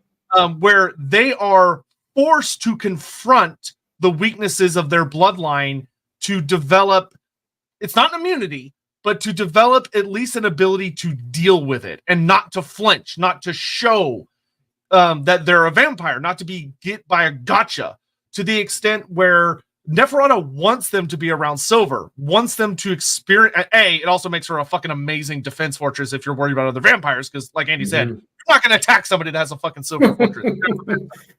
But also, Neferata does the kind of things where Lahmians will be exposed to being cut by silver, having silver pressed against their bodies, having to stand in low sunlight or have to tolerate as much sunlight as they can, to have holy symbols thrown in their faces or pressed against their bodies so that they will learn not to flinch, not to react. It's kind of like if you have, like in our world, if you have an allergy, there are certain procedures you go through where you get shots that they suck and they're uncomfortable, but the more you get, your body adjusts to realizing, I can handle this. I don't need to have a harsh reaction. And your allergy comes under control.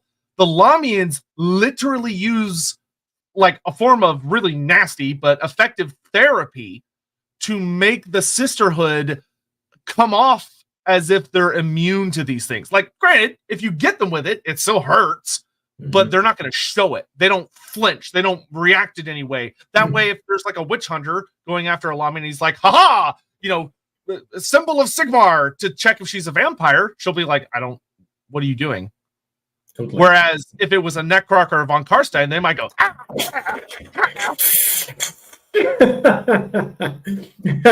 a little bit too excited with my hissing there as I pull my headphones out. So I think let's just sum this up so we got it clear. She has taken over Silver Pinnacle. This goes down in the Book of Grudges, obviously, of the various dwarves who've been kicked out. The Queen of Evil! She is the Queen of Evil. And then she sets up her entire bloodline focused around this point. And she uses her bloodline like a weapon and trains her bloodline to the point that it is exceedingly capable at what they can do. She effectively looks at all of their weaknesses and finds ways to get around it, and looks at all their strengths and looks at ways that they can redouble and make them better. To begin with, she sets out with her own handmaidens. So these are the vampires who are loyal to her. They are in her circle. And to a degree, she purges her line. She gets rid of any vampires, Lahmians that is, that are not of her line. And let's be blunt, she doesn't really like the other lines either. If anyone else crosses her, she's quite happy to have them die a death. Although, do be aware, she's not someone who kills with impunity. She is deeply vengeful, but she doesn't necessarily kill without a reason. She generally kills because it will be to her benefit. Because they are manipulative. You can't manipulate someone if they're dead. Well, maybe if they're undead. Everybody's a tool. So she clears out her bloodline. She gets rid of anything that may be male because she really dislikes men for a variety of historical reasons, some of which are almost certainly incorrect. For example, Vashnesh, I would argue, did not betray her, in fact, freed her. But that's a completely different argument for another day. So she sets up in the Silver Pinnacle and basically creates Vampire School. And what is Vampire School? Let's flip to a completely different property. You must have heard of the good old Black Widows sitting over in the Marvel Universe. That's what she makes. She creates the ultimate super spies. She turns every single last one of her bloodline into perfect vampire spies that she can use to infiltrate all societies around the world. And back in the Silver Pinnacle, every single last one of the Sisterhood has to go back there, train there before they get out. They don't sit there and go, hey, I've been trained over here, so that means I'm now in the Sisterhood. Nope. Have you gone back yet? No, you're not part of the Sisterhood until you've gone there. Now, you might finish, you might be trained in other schools by other vampires. There's more than one example of that across the various books, that the bloodline has got schools, for want of a better description. They're almost always utilizing feminine-led institutions, which, as we know in the good old backward old world, is often things like brothels or similar, where they are controlling them. But ultimately, they are all about confirming loyalty to the Sisterhood, moving them back to the Silver Pinnacle, and then training them with exposure therapy and similar and worse. They are being properly trained. Don't think of them as arriving at the good old Silver Pinnacle and be told, well, let's see what you can do. Oh, well done. Off you go and go do. Nope, you're going to be there for some time.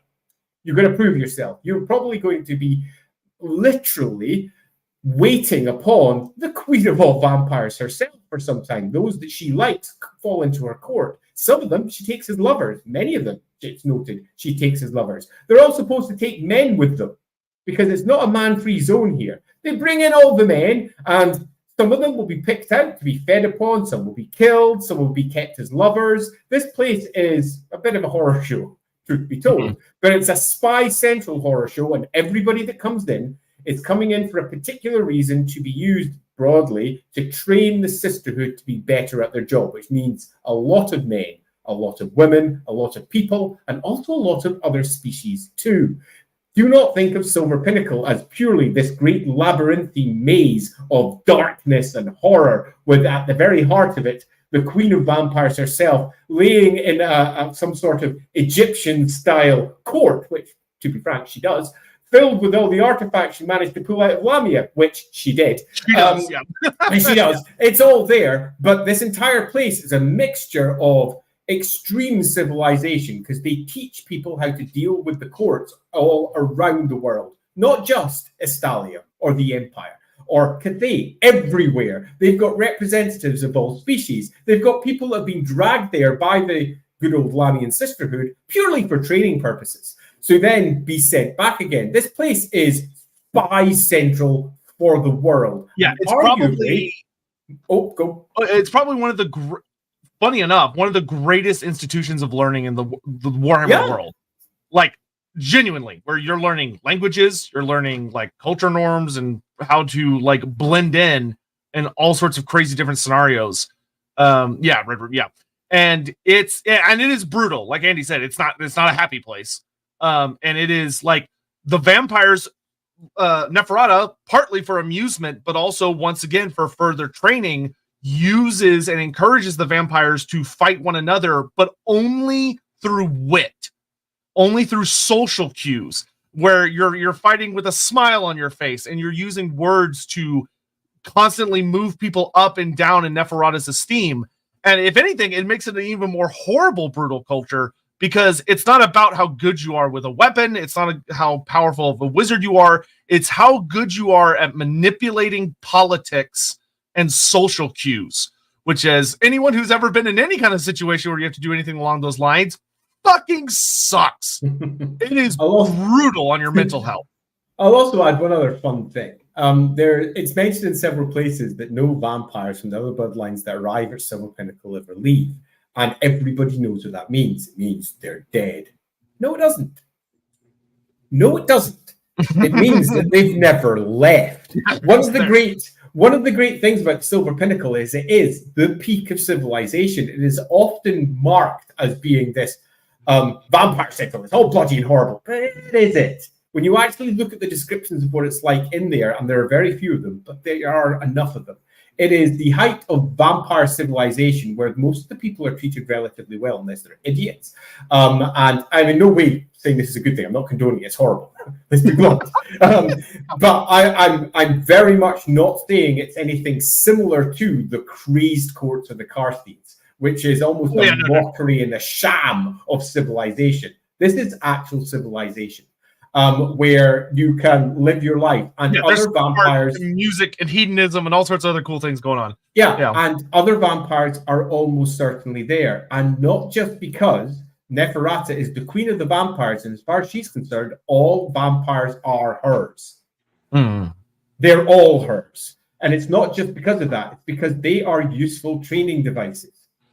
Because the Sisterhood needs to be able to deal with these other vampires as well, which means that they need to be able to go toe-to-toe with them, and not just when it comes to mental gymnastics and being able to talk their way around them, although a large part of it is that. They also need to be able to fight them, which means that there are going to be examples of them there, and examples of other horrible things too, that they need to work their way around, because this is, after all, the red room, so to speak, of the Warhammer world. This is Spy Central, and they don't have tech to replicate it. They can't do a X-Men, let's pull out the big X-Men training room, and Professor X makes it all go, the machineries go. Yeah, they've got none of that set. They are literally facing off against perhaps a captured creature, a captured Strigoi, or a far more accepted Karstein of that bloodline who has been there for some time. Manfred is noted for having gone, stayed there for some time, and being allowed to leave, which I think is also super fascinating because it goes against the general story of Silver Pinnacle as being this horrendous place. Well, and there's he also spins a different view. Yeah, there's also the note that Neferata and the Lahmian Sisterhood, one of the things they do that's exceptionally clever, and once again spits in the face of this idea that the Silver Pinnacle is just purely awful, is that they purposefully invite people who will show up and have a wonderful time and leave. Mortals, like just humans, who have heard rumors and myths about the Silver Pinnacle, and they seek it out. Where it talks about sometimes they're exceptionally greedy merchants who are like, oh, a queen of the Silver Pinnacle must have unimaginable wealth. If I take her the greatest things I can make, then surely she'll favor me and I'll get a lot of goodies. And sometimes that's what actually happens. Is a merchant sometimes they're never seen again. Yeah, and sometimes they're never seen again.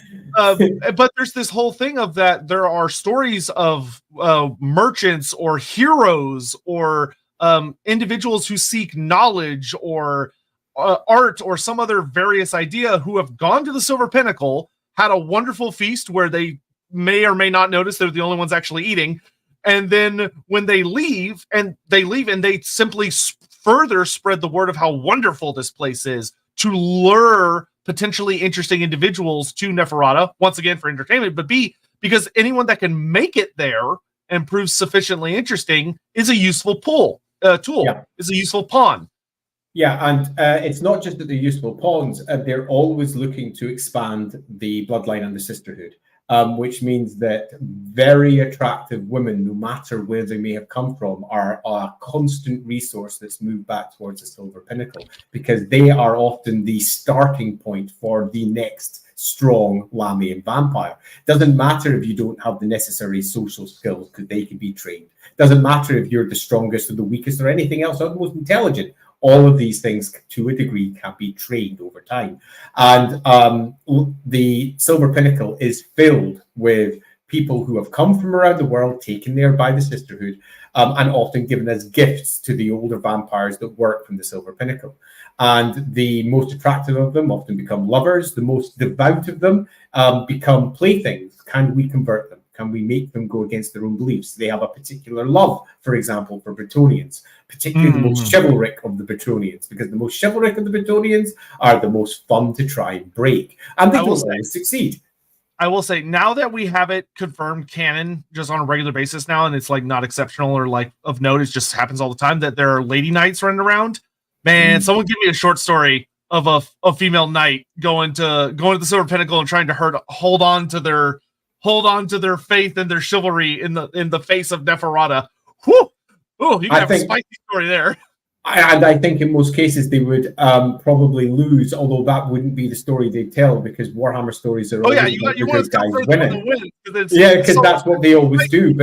But in truth, that isn't what would happen in almost 99% of cases, largely because the Lahmians have the truth on their side regarding the gods, regarding the rest of the world, regarding a whole host of things that they know the secrets of.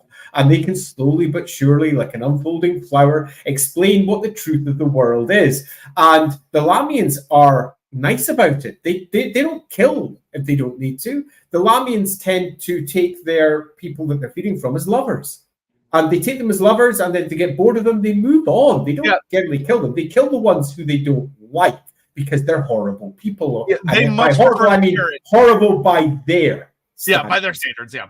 They much prefer the carrot over the stick. Though, one of the things that's really interesting that is pointed out in the lore that makes the Lahmians particularly fun, I think, for people to write, because there's actually a lot of really fun Lahmian Black Library stories out there, is that even within the Sisterhood, which have this intense form of training, and they're supposed to be very, very dedicated to Neferata. It's like the core fundamental purpose of the Sisterhood is to serve Neferata in her overall scheme, which we'll talk about in a minute.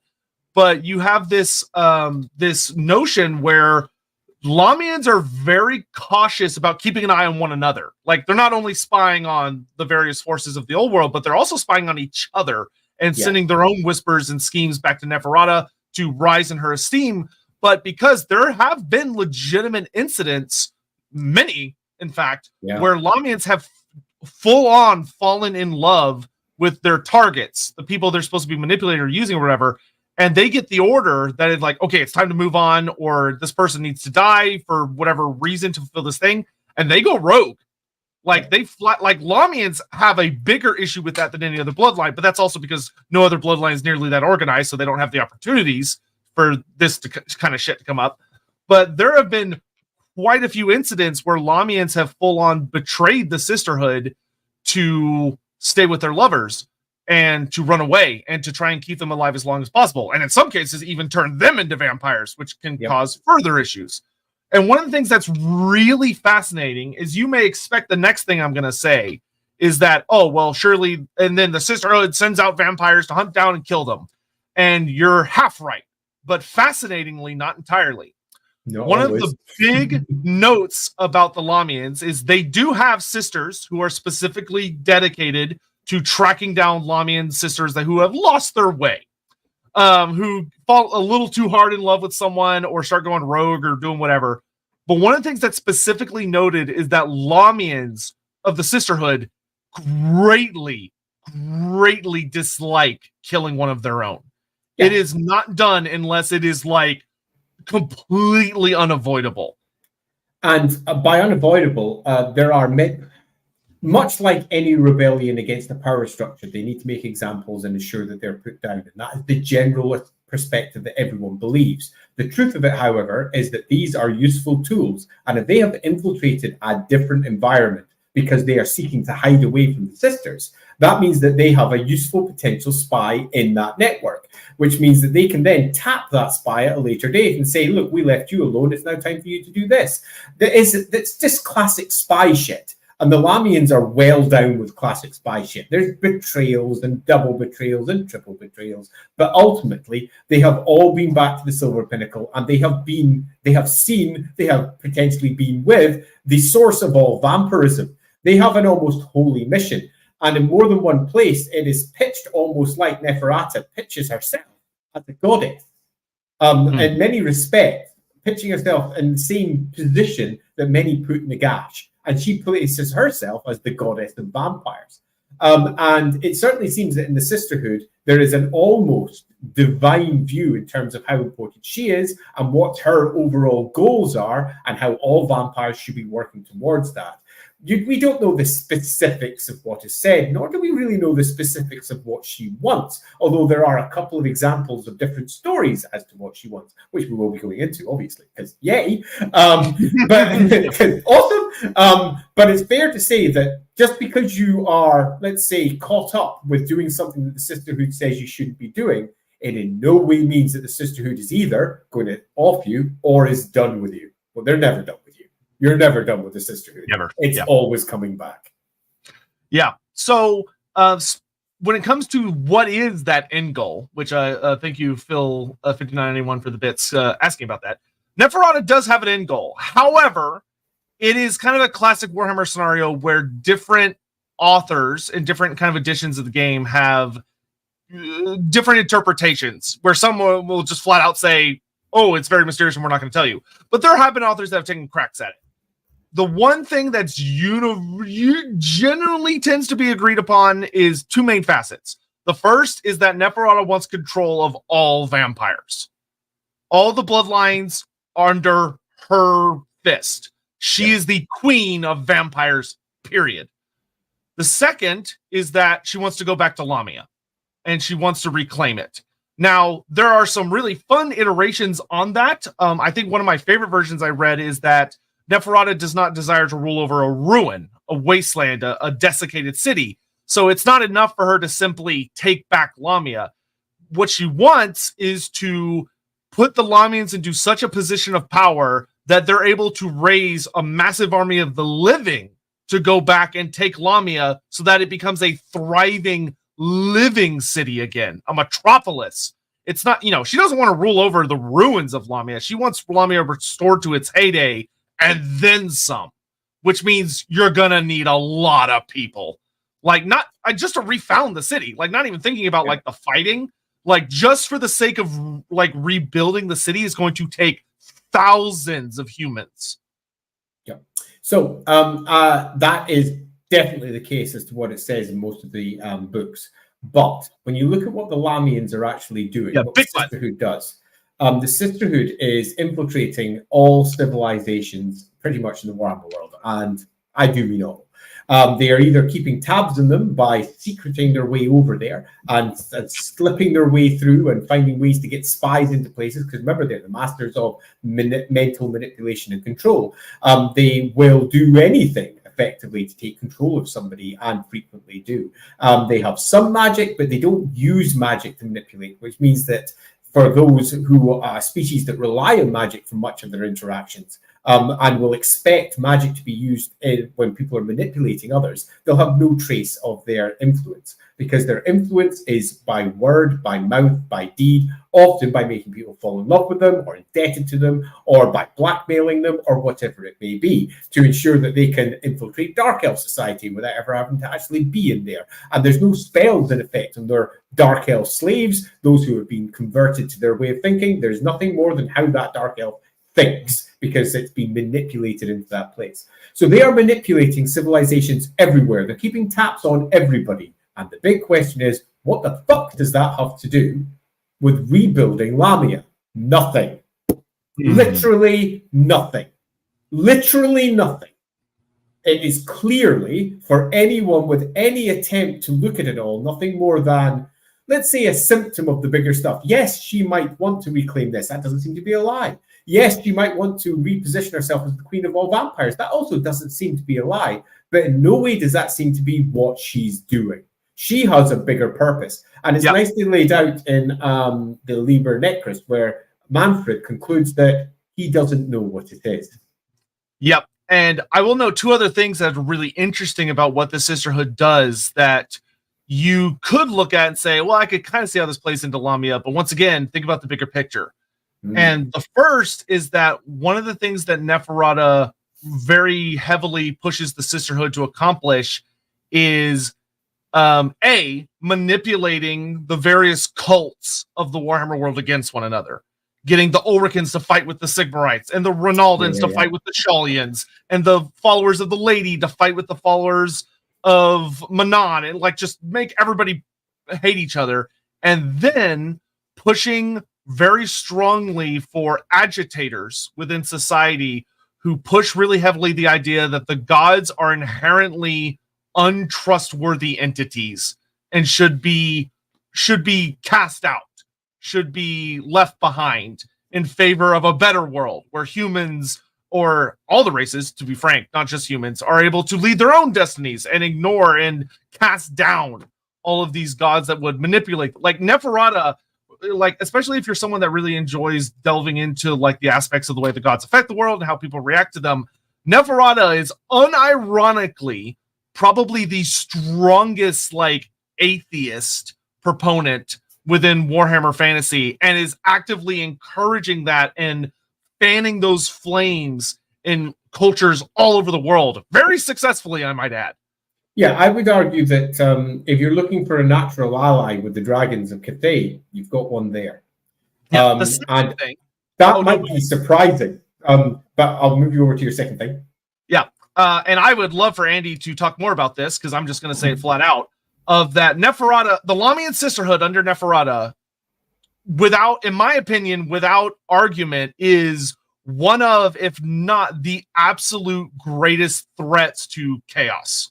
Yes, agreed. In fact, I would argue, looking at it as it stands, the lack of use of the Lahmian Sisterhood in the end times was an exceeding crime. The entire setup that they have there is clearly an anti, let's say, theist position, an anti-god position. It's very similar to Nagash's position as well, in that he sees the gods as exceedingly damaging to, as much as this may sound ironic, life. It's just not, they're just not good for a variety of reasons.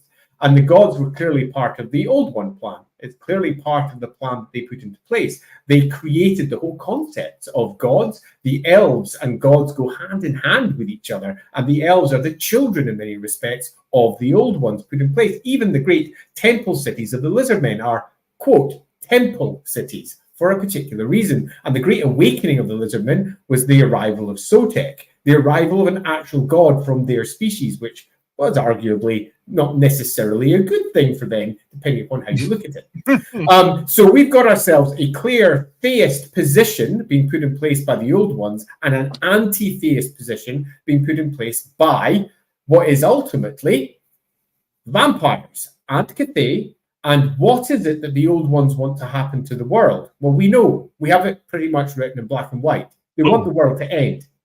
They want Age of Sigmar to occur for whatever odd purpose that they have.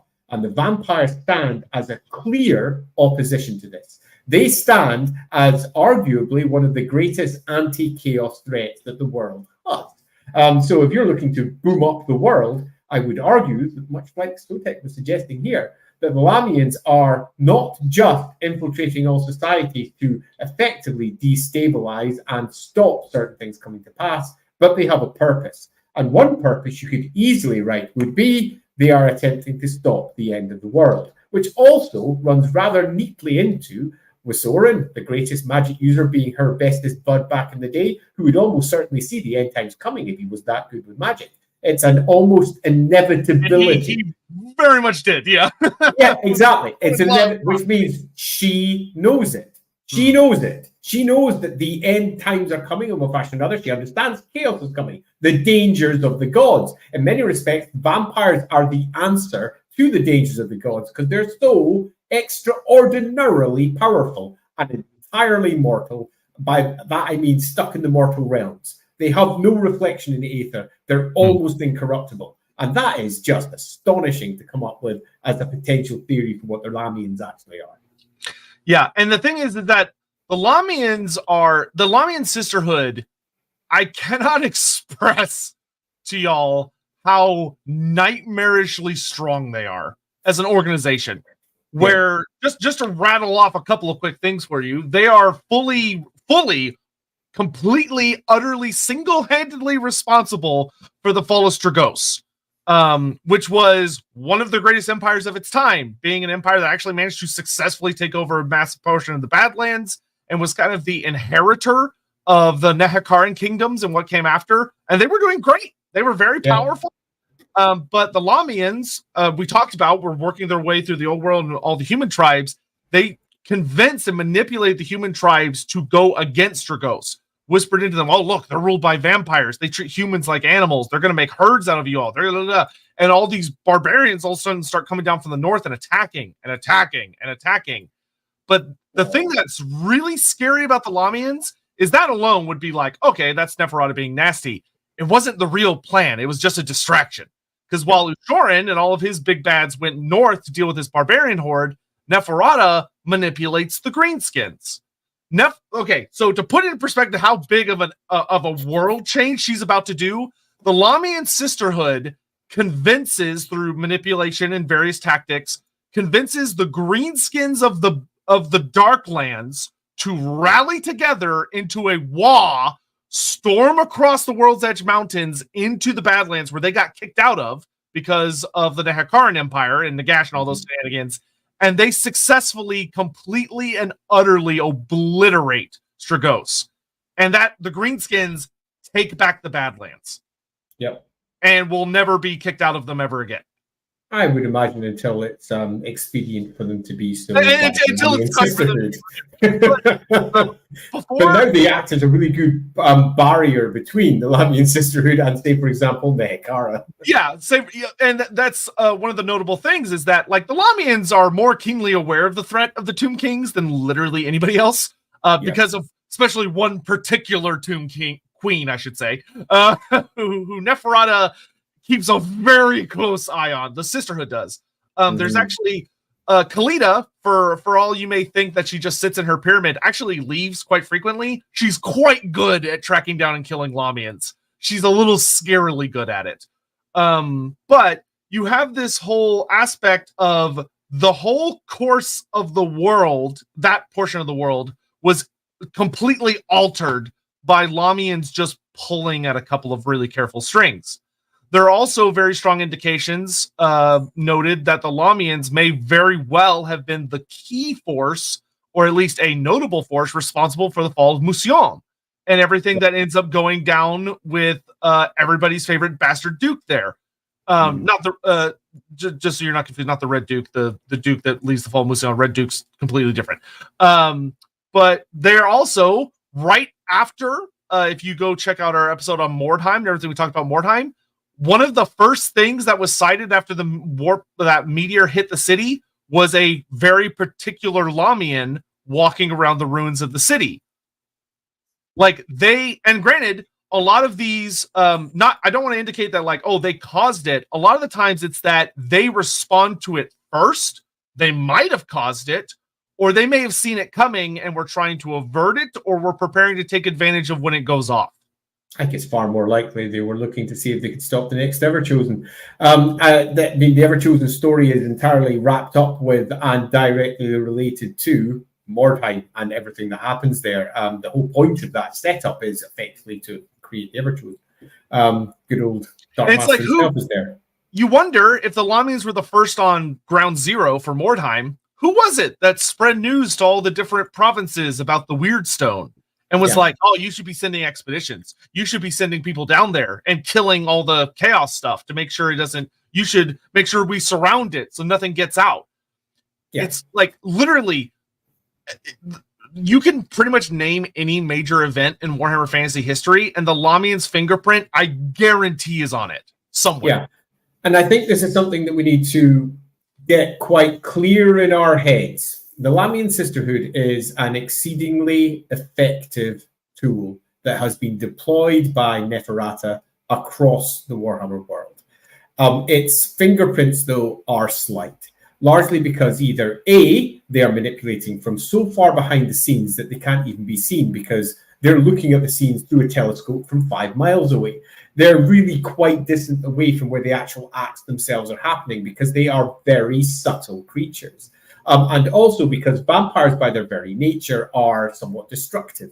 They almost can't help themselves because of either the curses, the blood, whatever you want to call it for the reason. So they are fully aware of their own failings. So also keep away from where this core points of danger are. They allow others to do that. They'll throw a blood dragon at it rather than deal with it themselves. If there's rumors of vampires around, they can just get a von Karstein to go and fill that spot while they drift away in a black coach somewhere. Cut a long story short, they are almost the epitome of the manipulative vampire behind the scenes. And they are everywhere. They are not necessarily used like this, though, in most of the Warhammer lore, because you tend to find that most writers of Warhammer focus on the thing that's directly in front of them and forget everything else. If you're writing a High Elf book, you write about High Elves and how they kick everybody else in, except that time they were invaded by Dark Elves. If you're writing a Chaos book, you talk about all the times that they kicked Chaos in, except for that one time that they were beaten back by the Empire, or whatever it might be. They don't take an overall holistic approach to how it's going to actually work together. And the Lahmians are one of those things that if they were written exactly what they are, you would end up rolling your eyes at them all the time when you go, what, the Lahmians were responsible for Sigmar being able to rise and bound together all those disparate groups of humanity and be able to stop the Goblin Wars, which would have had them flooding into the right basin. And you know what? Yeah, they probably were. The Lahmians were responsible for Sigmar kicking in the gash. Yeah, they probably were. That's what I mean. That one's not even deniable. That's there was a Lahmian there going, come on, Sigmar, away you go. They were just watching on from outside and pushing. And then the notes go back to Neferata. Neferata says, so there's someone who can bind them together. Okay, sisters, get them together. Do whatever you can. Spread out the word. So off they go, and they do whatever they can to try and bind the Empire together as one unit. And then they see that Sigmarism is arising as a religion, so they start trying to deconstruct that. And then we have lots of issues popping up all over the place. They are not perfect. They are flawed creatures. They are frequently discovered because they have a host of flaws. Like, for example, most of them don't have a reflection. That makes it hard to work in our Socratic circle. There's some funny they're all trained to avoid mirrors for, I think, obvious reasons. There is a super funny quote that says something along the lines of, because of the whole mirror thing, that like a lot of nobles will have like a room where like the wall is a mirror. And so the way the Lahmians try and deal with that is it talks about they're trained so that they try and watch everyone in the room where if they look at the reflection to where the Lahmian might be, the Lahmians will essentially drop a penny to be like, oh, I have to lean out of sight. or they're taught, okay, that's where you're gonna like, oh no, my dress opened a little much and my boobs are popping out. Oh no, they're like, oh, look away from the mirror. Like there's all these like goofy ass tactics, and it's like, well, hey, if it works, it works. Yeah, it's hilarious. So, long story short, Lahmians, super spies. Should we get our super chats out of the way? Yes.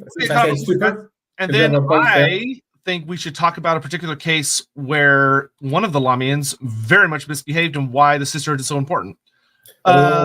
We can't avoid missing out. Plus, we also probably need to mention that other famous not Lahmian. Yes, yeah. The Lahmian, not Lahmian. Yeah, that one. Let's see. With how often in the lore Lahmians fall deeply in love with partners who betray them, it might be an inherited trait for Neferata. She has a type. You joke, but there's an implication there with the way the Warhammer universe works and the way fate behaves that you might actually not be wrong.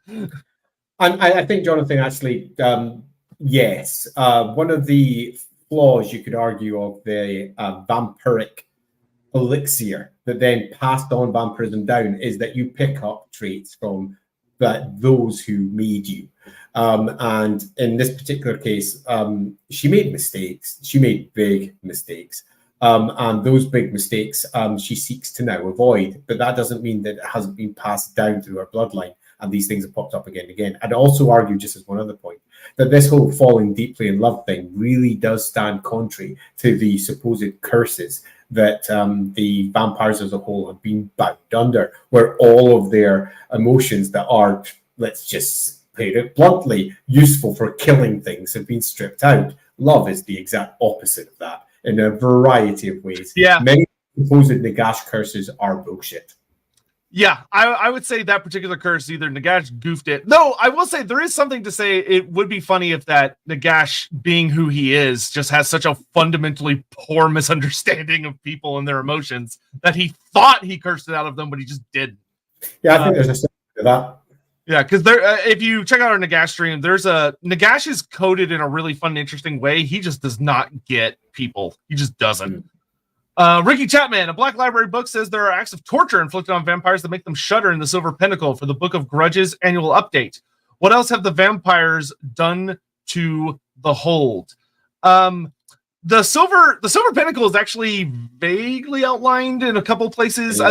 Andy went pretty well into depth earlier, where the big thing is you have a big labyrinth that's full of all kinds of like white guardians and really cool armor and stuff, and like various weird creatures and things that serve as guards, but also as tests for entertainment to see if the brave knight can make his way through them or whatever. And then when you get up into the upper echelons, you arrive in the actual court, which is said to be unspeakably beautiful. And just like some of the most obscene wealth you've ever seen. Neferata's personal chamber is said to have like a cut in the roof of the mountain top where like at night all the stars and stuff come in. Then she has this kind of thing that covers it during the day. But like silver all over the place. Lots of things from Lamia, like actual things that were taken from Lamia and brought all the way here. Or like you wonder who funds a lot of those expeditions down to Nehekara for goodies and stuff and pisses off the Tomb Kings all the time. Lamians.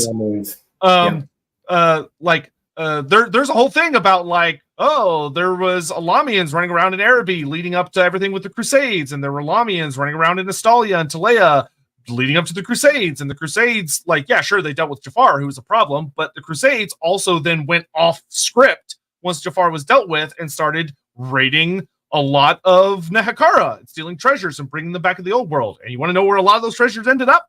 Not in a museum. They're up in a certain queen's personal chambers for her to enjoy, because she is nostalgic as fuck. Aren't we all? Oh yeah, I think vampires in particular, especially of Neferata's age, there's a fun thing about they tend to suffer particularly bad from nostalgia. Yeah.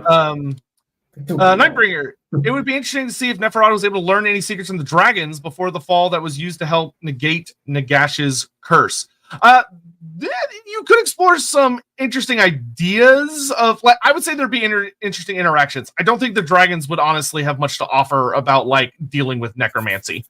That being said, the idea though that we know is a fact that like there are other forms of necromancy in the world, maybe like in Nippon or Ind or like ancient Cathay with like the whole thing with the spirits and stuff like that, and that, you know, the Lahmians are trying to, you know, necrarchs tend to be more about hoarding necromantic knowledge like crazy, but the idea that the Lahmians would tinker around with trying to manipulate other forms of necromancers into coming to the Silver Pinnacle so that they could learn from them and maybe even find ways to improve the way the Lahmian bloodline is expressed, I think would be totally fine. I will say, one thing that I thought of when Andy was talking about, this is a random thought, but I just wanted to say before I forgot, Andy's thought about like a lot of the books and stuff, authors tend to just like focus on what's right in front of them, which means they miss out on like a lot of really cool stories.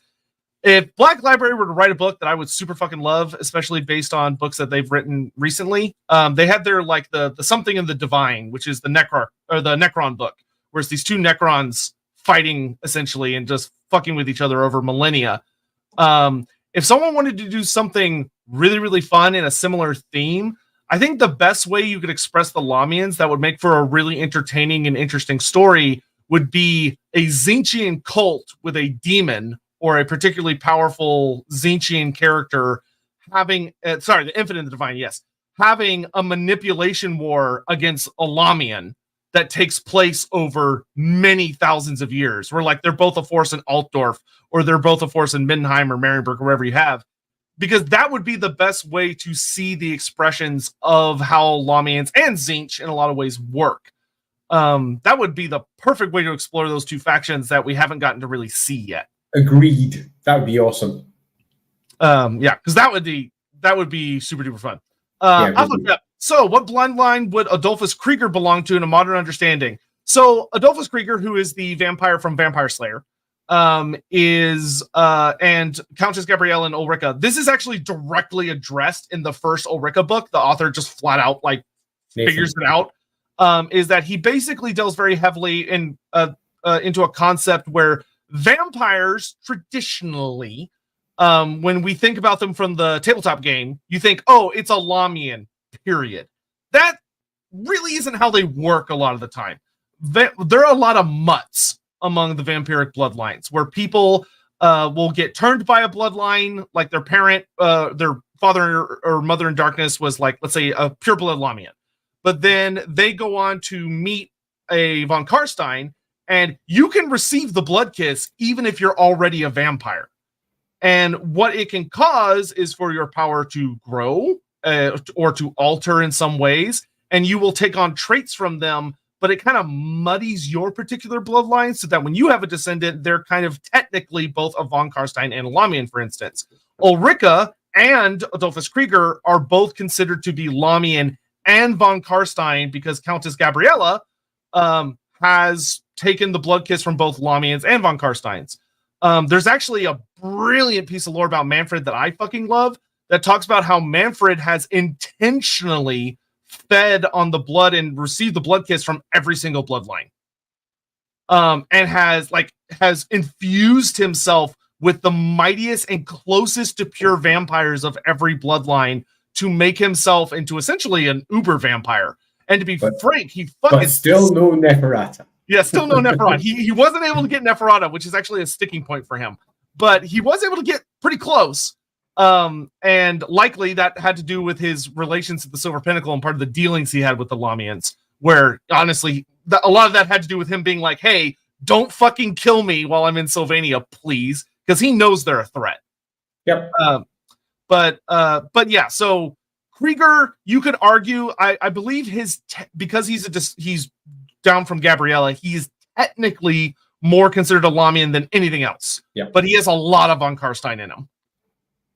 Ricky Chapman, does Kalita know where the Silver Pinnacle is? No, I don't think she does. I think she. I actually think it's worth just spotting here. Most people don't realize that it's Neferata that's in the Silver Pinnacle, and by most I mean no one. No one knows it's Neferata, and it's generally pitched as the Queen of Mysteries. Indeed, the Queen of Mysteries. And the Queen of Mysteries is an unknown figure that nobody else ever sees. The only person that ever sees her is generally her own handmaidens, and she works through her courts behind 7 veils, as it's often described, or multiple veils, as it is in other sources, where not only is she a mystery figure because no one generally gets to see her, but whenever she's dealing with her court even, she's still hidden behind all these veils. Plus, she doesn't sit there going, hey, I'm Neferata. That's just not how it works. She is a very mysterious figure sitting at the heart of a worldwide spy network. One of the things I actually really like about Neferata in most of the writings is that they do a good job of reinforcing Neferata is not stupid.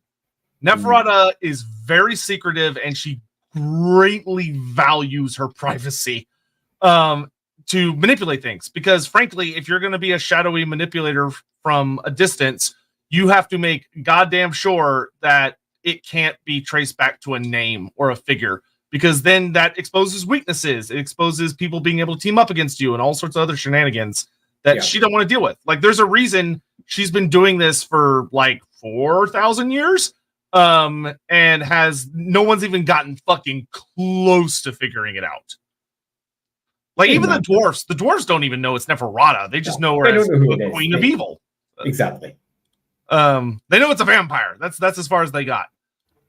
Korinshima, can those infiltrating concubine vampires give birth? No.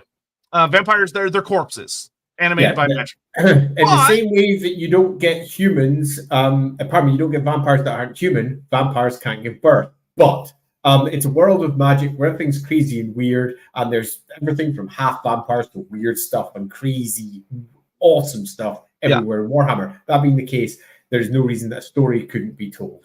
Yeah, I will also say, when you're dealing with Lahmians that have a notable magical gift, Lahmians tend to lean very heavy into Ulgu, and you can really fuck with what people think they're seeing using shadow magic. Like a quite literal phantom pregnancy, and then, oh, look, here's our child who was sick and had to be away at a hospice or a hospital for a time, but now they're well enough to come home.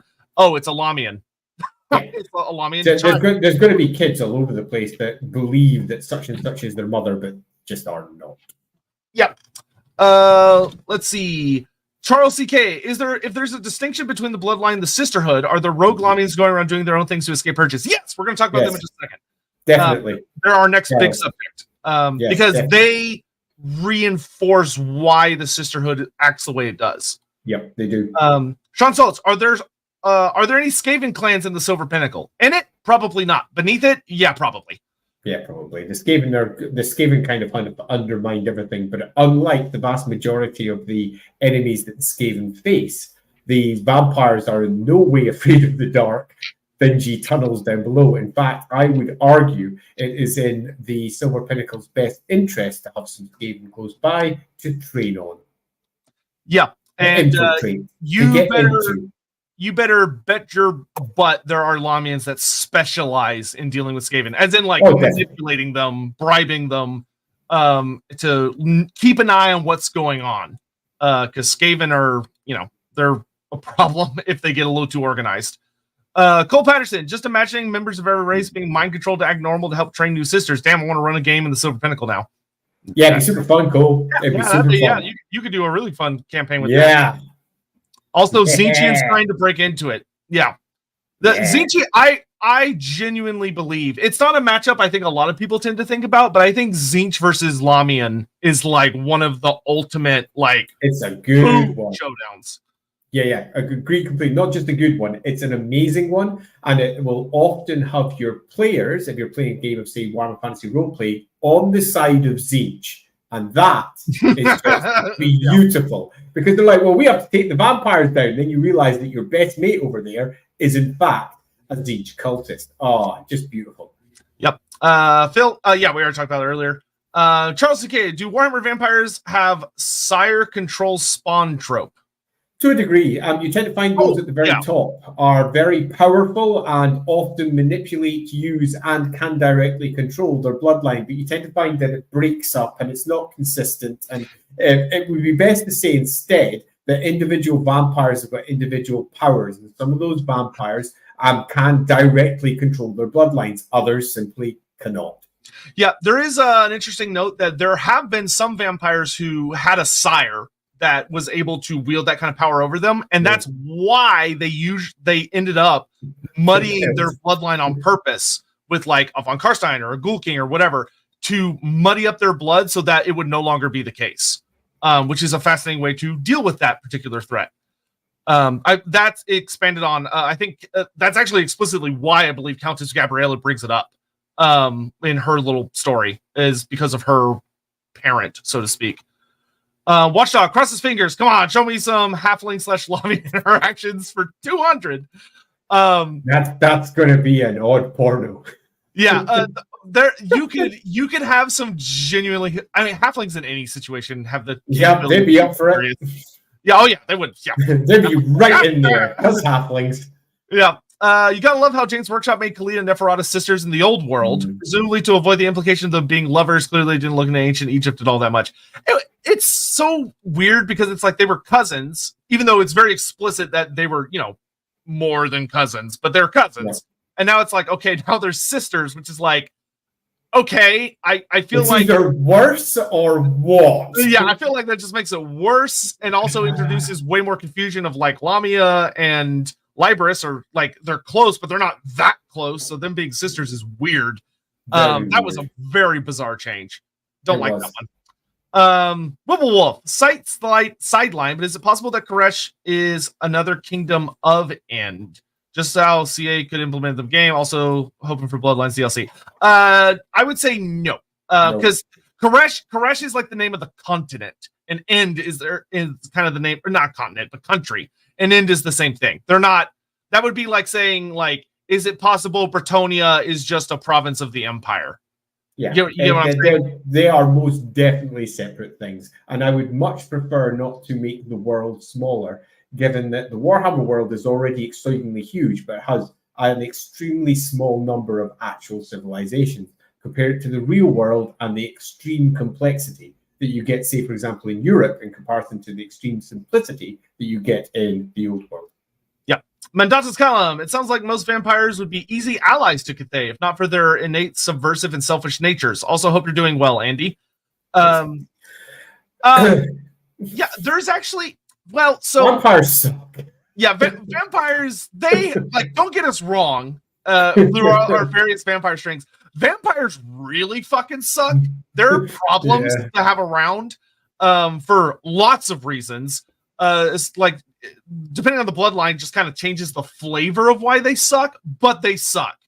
Like, you don't want them around because they are a corrupting force, period. Yeah, they are, for want of a better word, mostly evil, in that they are entirely selfish, self-obsessed entities. And now, whether that's because of the curses or because of the flaw of the elixir that created them in the first place, there is a host of different reasons why that could be the case. One thing is certain, they are driven by a hunger for blood that is much more, let's say, prevalent and felt than the hunger that we as mere mortals who get hungry and thirsty currently, for example, are a bit hungry.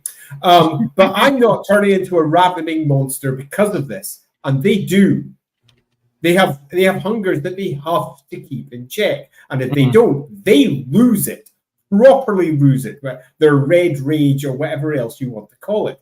That being the case, they're not natural allies to anyone in the same way the orcs aren't natural allies to anyone, while simultaneously they are, particularly the Lahmian Sisterhood, potentially one of the best allies you could ever have, assuming that they stuck to their word. Yeah, good luck. Yeah, there's self-serving. Yeah, the thing about them is that ultimately, vampires have a lot of the time, one of their, it's not a curse, but one of the things that's kind of whispered about beneath each of the bloodlines is they all tend to have a very serious emotional trauma that gets worse the older they get. With like the von Karsteins, it's usually like a desire to conquer. With blood dragons, it's usually like a martial pursuit to the point of obsession and like just devolving into utter violence. With the Strigoi, it's full on madness. The Lahmians and like all of them they become more and more inhuman as things drag on. And they begin to have a really negative impact on humans, especially around them. And for the dragons are very arrogant in their own way, and that those two forms of arrogance alone would clash horrifically. Now, there are things I think the Lahmians in particular would view the dragons as a very useful tool to wield against chaos, and the dragons in their own part, like if you're dealing with like Yuan Bo, would look at the Lahmians the exact same way. But that would not make them allies, I think. Yep. Ithian, many thanks on behalf of a new character I need to make before the 7 Pirates of Lustria encounter get rescued by Harkon's vampires. Have fun. Chiru, could you? Yes, we're literally about to do that, Phil. Yep, you nailed it on the head. That's who we're about to talk about. Lord Sarthinius, I wonder how much vampirism could advance using a Master of Dar like Marathi. Who's to say those conversations haven't happened? Yeah, you also have to remember that the very source of vampirism is the Dark Elves. You might not realize that, but the source of vampirism is Nagash's writings. Nagash's writings are an adaptation of what he was taught by 3 Dark Elves. This is ultimately the source of all vampirism and indeed necromancy in the world. It came from the Dark Elves, at least until they come up with another form of necromancy at some point in the Unknown Games Workshop future. But as it stands, it all came from the Dark Elves. Yeah. If anything, one of the things that I think they did a poor job of that I would recommend for the future is that like Necroxes in particular should have like a fucking obsession with catching Dark Elves. Yeah, absolutely. Like a deep obsession with it. Kobo, one of the things I love about Neferata is that she has an undead pet cat called Bastet. Actually, just a hilarious fun fact for y'all is that Neferata has different tiers of favor for her handmaidens. And one of the absolute highest tiers you can reach as a handmaiden is that you get to take care of Neferata's, quote, many cats. Many cats. Like, she has a shitload of pet cats. And yeah, indeed.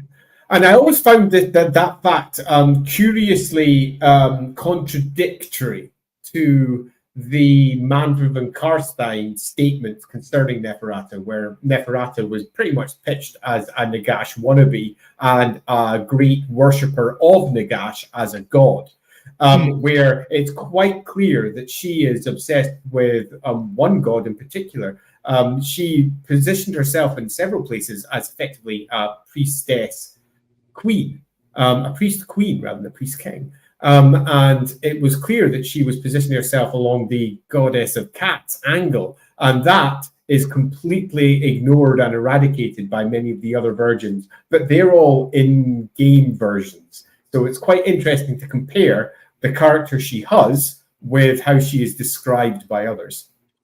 Yep. Bouncing in with how powerful the Lahmians seem to be, how do the other bloodlines compare?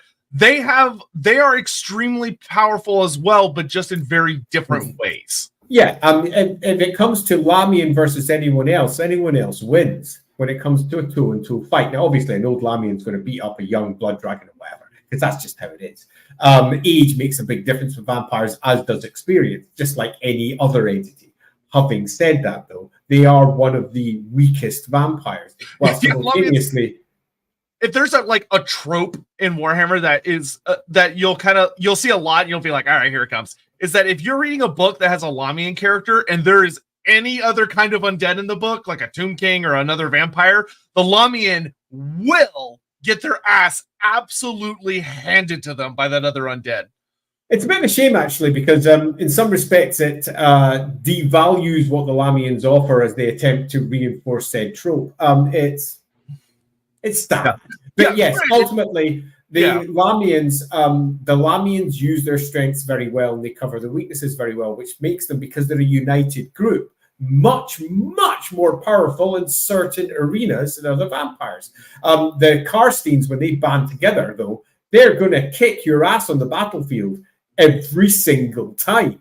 Yeah. And the Lahmians, they will be pretty much steamrollered by these armies as the civilizations they're controlling slowly but surely crumble before the might of the Karsteins. That's just one example of how one strength can trump over another strength. Well, simultaneously, the Karsteins may be completely outwitted when it comes to the politics of the situation, and they attack the wrong people entirely. It's all about where the individual strengths for the bloodlines lie. It's not that the Lahmians are more powerful, it's that their power lies in a different place. Yeah, like if you look at the situation of like, take Vlad, for instance, there's zero doubt in my mind that the Lahmians were scrambling to try and find a way to stop Vlad as he was just plowing onwards towards Altdorf, and they couldn't stop him. Like, they just couldn't. Yeah, totally. Like, it had to be an internal betrayal that stopped him because he was just way too strong. And the idea that Lahmians weren't responsible for some of what Manfred did, I think. Yeah, I was going to say, I would bet $1 billion there was a Lahmian that was talking to Manfred. You know, if your dad takes over, like, you're never going to arise so much, are you? Yep. But was it Neferata or Bellicor all along? Neither. Yes. Adriel. Always both answers, yes and no. Yeah, Neferata is in that category. Like when you're dealing with like grand manipulators, your Bellicors, Neferatas, Ladriels, Zinch, or like, you know, the high up Zinch guys like Kairos Fateweaver and Egron von Horseman and stuff. She is in that ballpark. Like she is an S+ tier manipulator on a global scale, just like they are. Have we had any interactions with Khalida and Ushoran? If you read the Black Library books, you'll find tons of them. They bump into each other quite a bit. And like as far as like dealing with like the Sisterhood, like if you read like Gotrek and Felix, the Serpent Queen literally features a big Lahmian set of puzzle pieces that have been sent against Khalida, and at the end of the book you end up finding out that Khalida's like, yeah, this is kind of like almost a game I play with Neferata where we send assassins to each other to try and murder one another or like screw with each other's stuff, which Khalida does not find nearly as funny as Neferata does. But speaking of the elixir of life, would you two speculate what was missing or wrong with Neferata's version? Was it the dragon's blood? I'm going to say nothing. Yeah, you could argue nothing was wrong with it. I know that might be controversial, but if we look at the story as it stands, you have, I think, either one of two options. One option is Neferata plus Wasoran, assuming that you go with Manfred's version, or just Neferata herself, created the elixir of life, and it worked. And it just means that instead of eating people or eating animals or eating plants, she takes magic in instead. And that magic can be most easily consumed because she's an entirely material creature through blood. It's nice and simple. There's nothing more to it. Or alternatively, Wasoran perverted it slightly, twisted it, listening to Nagash, and added this as the issue. Nagash can control them. And I would argue that that seems to have been borne out to a degree in that he could curse them because they're undead, so arguably possibly that. And the Ring of Vashanesh could be used to control them, but you could argue that the Ring of Vashanesh was nothing more than a piece of magical artifact that was used to control vampires. So I would argue possibly nothing. And all the curses came later. Yeah, what I will say is that dragon's blood does seem to, an appropriately powerful dragon's blood does seem to purge the curses of Nagash from the elixir. It strengthens it. So now whether that like is improving the base version or just removing the flaws that were introduced later is up to your speculation. Completely agreed. And I think that the story with the dragon's blood or some similar effect, clearly purifying the affairs, is something that comes later rather than something that's original. Yeah, especially because it took Aberash I want to say 1,500 years to figure that out. Yeah, quite a while. Kobold, this is slightly off topic, but in Total War Warhammer 2 and 3, one of Marathi's voice lines starts saying "Dark Deeds." I know, it's brilliant. I have already dabbled with Dark Elf Marathi Cultiplatary type campaign, and every single time she said it, it made me laugh. You get that as a voice alert. So whenever someone brings it up, you just hit a button and it plays over the stream. All right, so let's talk about why the Sisterhood is the way it is due to fuck-ups. And there is no... The fun fact is that... A random fun fact is there's actually a particular Lahmian whose name I can't pronounce, who, her descendants are almost all of the fuck-ups for the Lahmians, which is really funny. Genevieve is one of her descendants, as is the character we're about to talk about in a second. But...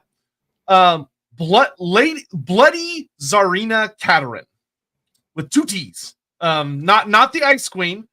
There was an incident where a member of the Sisterhood, so she was not originally rogue, she goes rogue. There was a vampire by a Lahmian sister vampire by the name of Katerin who decided that she did not want to follow Neferata's game anymore of being in the shadows, manipulating events to some grand scheme that Neferata, for the most part, keeps to herself. Only like the closest handmaids know it, and even then, I doubt Neferata tells them everything. And Katerin decided that she should rule now because she had managed to manipulate herself into a position where she felt confident she could pull the right strings and get herself into the position of Tsarina. And she was 100% right. She, quite frankly, took over relatively flawlessly. She didn't even reveal she was a vampire at first. She managed to just slide on into being the sole ruler of Kislev above all. And she went, haha, I'm so much smarter than Neferata. I'm so much smarter than the Sisterhood. I now wield power and no one could stop me. But there's a problem that she did not think about, which is that humans are fucking humans and they're greedy and they desire power and they don't like. In Kislev, the main issue, hilariously enough, was not that, oh, she's a vampire and therefore this horrible corrupt monster. It wasn't, oh, she's too bloody minded. It's, oh, she feeds on people. Da, da, da. The thing that ended up getting her screwed over was that all the boyars, all the ruling class, the Gospodarians, had a realization. If the Tsarina is a vampire, that means she can't die.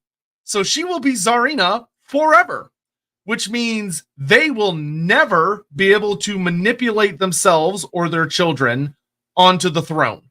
So the whole social climbing ladder has just frozen over. Yeah, so I'm going to go into this one a little bit because this is one of my favorite characters for a variety of reasons. This character was originally created by Jack Yeovil, or Kim Newman, one of the Jack Yeovil's the pen name of Kim Newman. Way before there was various bloodlines in Warhammer. Way back when vampires were nothing more than classic Hammer horror. Whoa, I am a vampire. And Bloody Katerin was added to the Genevieve books. And she was the child of what's his name? Chardignac, I can't remember his name. The same as Genevieve, so they're sisters in darkness, so to speak. And she basically came to rule Kislev. And that's pretty much how it was originally pitched. And slowly but surely, over the course of time, Warhammer changed. And vampires weren't the same things anymore. And Genevieve had to be a vampire from one of the bloodlines because in 1999, Thomas Pernin came along and said, this is what all Warhammer vampires are. So Genevieve had to change, as did Bloody Katerin. So she was dropped. It never happened. And in the later version of Kislev, she wasn't mentioned at all. It just didn't happen. They dropped it entirely. However, along came Warhammer Fantasy Roleplay 2nd Edition. And Warhammer Fantasy Roleplay 2nd Edition, they tried to pull together, that's Jody McGregor and Steve D, tried to pull together all the various versions of vampires from Warhammer and make them all make sense together. And as a part of that, the Tsarina was brought back in and re-examined, and there was a discussion at Games Workshop side, because I was working over there with Black Industries at the time, saying, should we let this happen? To which I very firmly said, yes, let them fucking go with it, because there's no reason to lose this, because there is a large gap in Kislev's history where they haven't actually discussed who many of the various rulers are. So just drop in Bloody Katerin, because that's beautiful. A vampire actually ruling from Kislev. That's amazeballs. How cool is that? And they were like, yeah, okay, yeah, let's run with that. And they did, which was really good, because it made me happy. In she came. She was dropped into Night's Dark Masters, which was a book for Warhammer Fantasy Roleplay 2nd Edition, and she was reaffirmed from having come from the Lahmian bloodline. And then as it moved back into the books again, that was reaffirmed again as new stories made reference to her back in. And she came from the same bloodlines that mentioned before, and they said that she was now definitely a Lahmian, 100% a Lahmian, and it all went a little bit wrong, all because of Chardignac. I can't remember his name. It's really annoying me. He's Bretonnian. Chardignac? Whatever, doesn't matter. That'd be lovely. I'm actually going to have a quick check. So yeah, you're right. That's what I was talking about, where I was like, I can't pronounce it. Totally. So they completely reversed and retrofitted all of the stories that had originally been built and mixed it up with all the lore that had been built for 2nd edition Warhammer, and then rebuilt it again and said, aha! Actually, no, she was someone who was in rebellion, and all these extra details were added to make sense of everything in Knights Dark Masters and everything else. I love the character, super brilliant because she still exists there. And eventually she's brought down, not just by the Kislevites, she's brought down by the Sisterhood, who are manipulating Zarevich Pavel. Is that his name? Can't remember. Yeah, I believe so. Zarevich, who basically someone who can inherit. And they play upon his desperate need and desire to effectively rule himself, and realizing the immortal rule that's in front of him. And what was she? Bloody Catherine. She's the worst, but similarly, she held everything in her iron grip, but was really, really good at what she did. And interestingly, was holding off against chaos, which I think is kind of beautiful. So she was also fulfilling the Lahmian, let's say, need, but it reached a point where she just went too far. She wasn't working. She was too obvious. And the Lahmians went, this is now damaging us. She has a terrible reputation. The court that she is building in Kislev is bloody and awful and is making vampires look bad. And we don't need that because we'll have vampire hunters everywhere. So they basically infiltrated into that society and brought her down. Love it. Yeah, and her death is super iconic and really fun because she gets run through with a magical piece of true ice that freezes her into a big like she turns into a popsicle essentially. She's frozen in a giant block of ice that the Kislevites hilariously have on display in the royal palace as a warning to vampires to stay the fuck out. Yeah, and that's something I would have, if I was writing the end times, totally used. I would have had her come back in the end times. Oh yeah, bring up. She's still there. She is still there. She's a vampire. Yeah, we all know Warhammer vampires just don't go away because they're entirely material creatures. Their soul is bound into their literal molecules.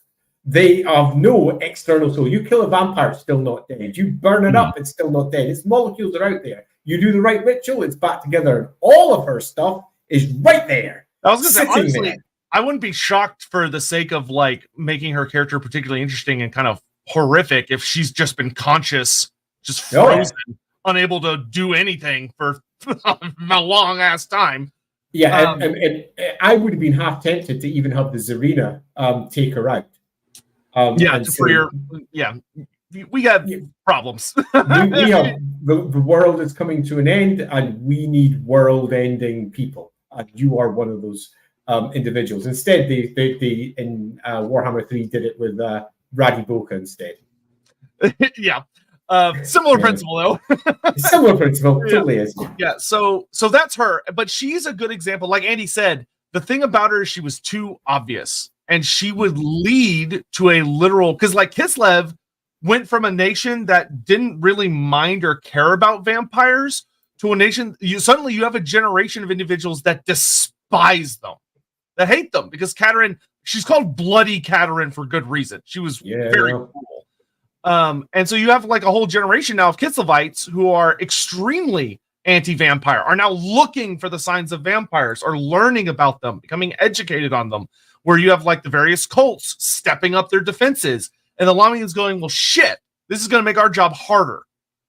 And you see that repeated again and again and again, that whenever there's a vampire, one of the things the Lahmians do not fuck around with is obvious vampires. If there is a vampire, whoever comes out and they're being too overt, they're being too noisy, the Lahmians will 10 times out of 10 will have almost a direct hand in bringing them down. Which is... Can I also just interrupt and say, go ahead. There is no way I can affect this. Unfortunately, my mic died before we got. It's just this one stream. I have a terrible mic that we're currently using because my proper mic, which is currently sitting over here, is dead as a dodo. So sadly, we have one stream where I am echoey cave weirdo boy. Yeah. So the thing that's fascinating about Bloody Katerin is, like we were talking about with tools, she serves as a very useful tool dead, in that the Lahmians, Neferata, can now point to her as a literal statue and say, that's what happens if you don't listen to me. 100%. The end for Bloody Katerin is a useful controlling technique by the Lahmians as well. You cross Lahmians and you go wrong as a Lahmian, this is what happens to you. It's on permanent display. And for all the Kislevites might think that what they've done is put out a big warning to the vampires out there. In truth, it's nothing more than the Lahmians looking on going, well, I'm not going to be crossing the good old Queen of Mysteries, am I? I don't think so, because that's what will happen to me. Yeah. But you have cases of rogue Lahmians that are approved of in the sense that they're useful despite being rogue. Genevieve being a perfect example of that. She lives in Altdorf now with her lover Detlef Serk. Moved on. Oh, well, okay. She did in one of the books. That's... I'll cover this one super quick. Go ahead. Genevieve was one of the original characters for the Warhammer novels back when Games Workshop had Warhammer books. And Genevieve was Kim Newman, Jack Yeovil, as I said, her primary character. She appears to be 16 years old. She was later turned into a Lahmian, wasn't originally, she was just a vampire. And back then, they could literally write whatever they wanted. And she was a vampire living in the Empire, and she was not in any way seen as a bad influence or a bad thing beyond, oh, you're a vampire. But that wasn't seen as we need to kill you now. It's just that, we best be careful. This changes significantly. Cut a long story short, the story turns into, through the course of what happens in Genevieve's book, she effectively saves the Emperor's life. I won't go into any details. And because of that, it was retrofitted. The Emperor said she's fine, as vampires go, so she's allowed to keep around, because that's okay. So she lives in Altdorf for some time. She's somewhat restricted in movements, then eventually pisses off when everyone else starts getting a little bit older. All of her friends, shall we say, start becoming older too. And she moves off to live her life and do other things elsewhere. But because she effectively made a vampire legal in the Empire, you had that weird argument saying that Lahmian Sisterhood said that was fine without in any way addressing the previous 600 years of her existence. Why did they leave her for the previous 600 years? Shh. Don't talk about that. Wasn't worth dealing with. She just wasn't worth dealing with. Am I getting her bloodline? It's Melissa Dack, I think. No, that's Chagnac, sire. I'm going down my lines. Trying to remember you're right. It's Melissa, and then Melissa, and then Chardniak, and then her, I think it is. Yeah. Right, anyway, so Melissa will have been the original Lahmian in that. Yeah, Lahmian, yeah. And then she in the book, she just runs a vampire, let's say, home where old vampires get together, and those who've lost their humanity entirely can find a place where they can hopefully try to regain it. And it's sort of known about. It's a very different Warhammer world to the one that we have later. But those books are still out there. Go grab yourself the Genevieve books. They're super decent. They're really quite well written. And for many people of my generation, they were the very first Warhammer novels that they read. Yep. Some other... so you have that, which I do think ties well of, like, the Lahmians are like, okay, this is someone who is a potentially good influence for us, something that we're able to manipulate and utilize. You also have it mentioned where the Lahmians, when it comes to how they tolerate and manipulate things, one of the things that's also really interesting is looking at, we kind of talked about how they're good and bad, of that, good in that they're very adverse to chaos, and can help against that, and also against other threats like greenskin hordes and things of that nature. But one of the other things is that they have encouraged some genuinely fascinating moments in like human advancement.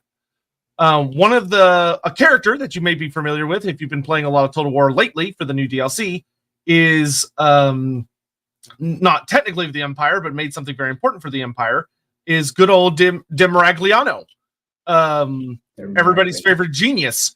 Their world's version of what the hell is he in our world? Leonardo da Vinci. Yes, thank you. Leonardo.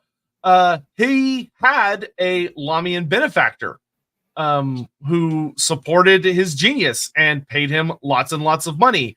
They're one of the most powerful, one of the really fucking scary Lahmians. Has a bit of a flair for she likes to hang around Tilea and Estalia and likes to hire painters to paint a portrait of her. So she has like a whole bunch of portraits that is often considered like the magnum opus in many of these painters' own worlds. There's actually a really cool short story about it in the Hammer and Bolter series, of these painters will get invited to her estate to paint a picture of her. and they tend to vanish after that. Now, whether they die or whether she simply takes them with her to some wonderful, wonderful thing is left to your imagination, and depending on, I guess, how well they did. But she openly talks about how, like, Leonardo da Maragiano was one of her favorites before he would go on to the Empire, in that she loved him for his his artisanship, but she realized that he also had greater benefits to give to the world through his technological marvels. Which there's these really fascinating moments you just see of the Lahmians genuinely giving really positive pushes to humanity in a few places, which is fascinating to consider. And does a great job of doing me and Andy's favorite thing in the universe, which is muddying the fuck out of the waters of being able to say, is this a good or bad thing? Yeah, in fact, I will argue that we have ourselves two very different versions of the Lahmians. And they are worth being aware of if you're getting out there and reading any of the books. On one hand, you have the army list. The army list portray the Lahmians as cackling female bad guys. That are there. The charnel throne. They are there to fuck shit up. But the they are manipulating everything, and they are the worst. They are evil. The good old Neferata herself sits at the center of this web like some sort of spider, who is the most evilest of evil women in the entire world. They are walking, talking metaphors of men's rights. They are everything that is wrong with womanhood. They are truly terrible and evil and wrong and evil. And you'll probably note the word evil every other paragraph. That's generally how they're portrayed. Then we get over into the novels, we get over into the role-playing games, and you tend to find that we have a very different version of the Lahmians. They have the same core. They are vampires, number one, obviously. They are extremely manipulative and work through a sisterhood, but they are also, broadly speaking, quite human. Of all the bloodlines and how they're presented, they're the ones that come across as most human, often very much like a more Anne Rice version of vampires than the Warhammer Army List version of vampires. They have thoughts, they have feelings, they have emotions, they have loves, they have hates, they have long histories. They screw up. They often screw up because they like someone. And that like gets in the way of doing the thing that they probably should do. They let people go. They're told to do a thing, and they're like, yeah, no, but I like this one. Off you go. They may be extremely manipulative, but they are at heart not bad. And it stands in such a stark contrast to how they're presented in the army list, where they are not just bad, they're the freaking worst. And it makes it difficult for us as we sat here throughout the course of the stream, which has got that much time left. Christ. We have about 25 minutes left. Christ. And as we sit here attempting to straddle both versions where we're saying, yeah, they're evil, but they're not, but they are, but they're not, but they are. And that's because they have been used by Games Workshop to basically either be the archetypical vampire of fiction where, you know what, they're actually kind of cool and awesome, and they kind of have superpowers, and they're dead manipulative and stuff, but you know what, I really quite like this one because I'm writing her to be cool, yeah. Or alternatively, on the other side, evil, Las Vegas, and they literally destroy everything before them until a Karstein comes along and kicks their ass, or another vampire comes along and kicks their ass. You tend to see that they're used as the foil for the other bigger vampire because nobody likes women, apparently. And it's an interesting place to be in as you look at trying to rationalize all the different versions. But I think as we move towards the end of this one, we have ourselves a world-spanning sisterhood that is manipulating civilization towards the end that Neferata wishes. And it is a flawed one. It is one that is flawed because they're vampires, and vampires carry flaws, but it's also flawed because Neferata herself is relatively flawed. And her desire for perfectionism and her desire to run her court the way she wants to run it, it is not perfectly laid out. And there's probably not all that many of them. They are not this great army of sisterhood vampires that spread across the world in their thousands. They number relatively low. They winnow their own numbers quite harshly. The younger ones have a very, very high bar that they have to pass. And many of them just simply don't. Meaning that we have ourselves an interesting faction, and they are a proper faction of the Warhammer world. because for all there may not be a lot of them, they manipulate and control huge numbers of courts across the Warhammer world in a way that people don't expect. And sometimes, as it's said in a few places, they do it directly. This goes against Neferata's general goal of always work from behind, but occasionally they'll just take over an entire town and close it off, wrap it round with undead and go, no, we're doing something here. And they just control it for a while and then fuck off elsewhere. They are not above taking control of stuff. They're not above being evil, because you tend to find that the army list versions, whenever they can, they'll give the evil version. So, for example, in the army list, it says quite clearly, no, sometimes they just take control of the entire duchy and wrap it round with undead, and they just suck their blood and use the herd. Yeah! And then you go and see the other version of them elsewhere where it says, oh, they'd never do that because Neferata would never allow it to occur. So we come in afterwards and we say, Rogue Lahmian! Rogue Lahmian! Rogue, yeah! And, it's tough. Yeah, I want to add two things onto what Andy said, and then we're going to get to super chats.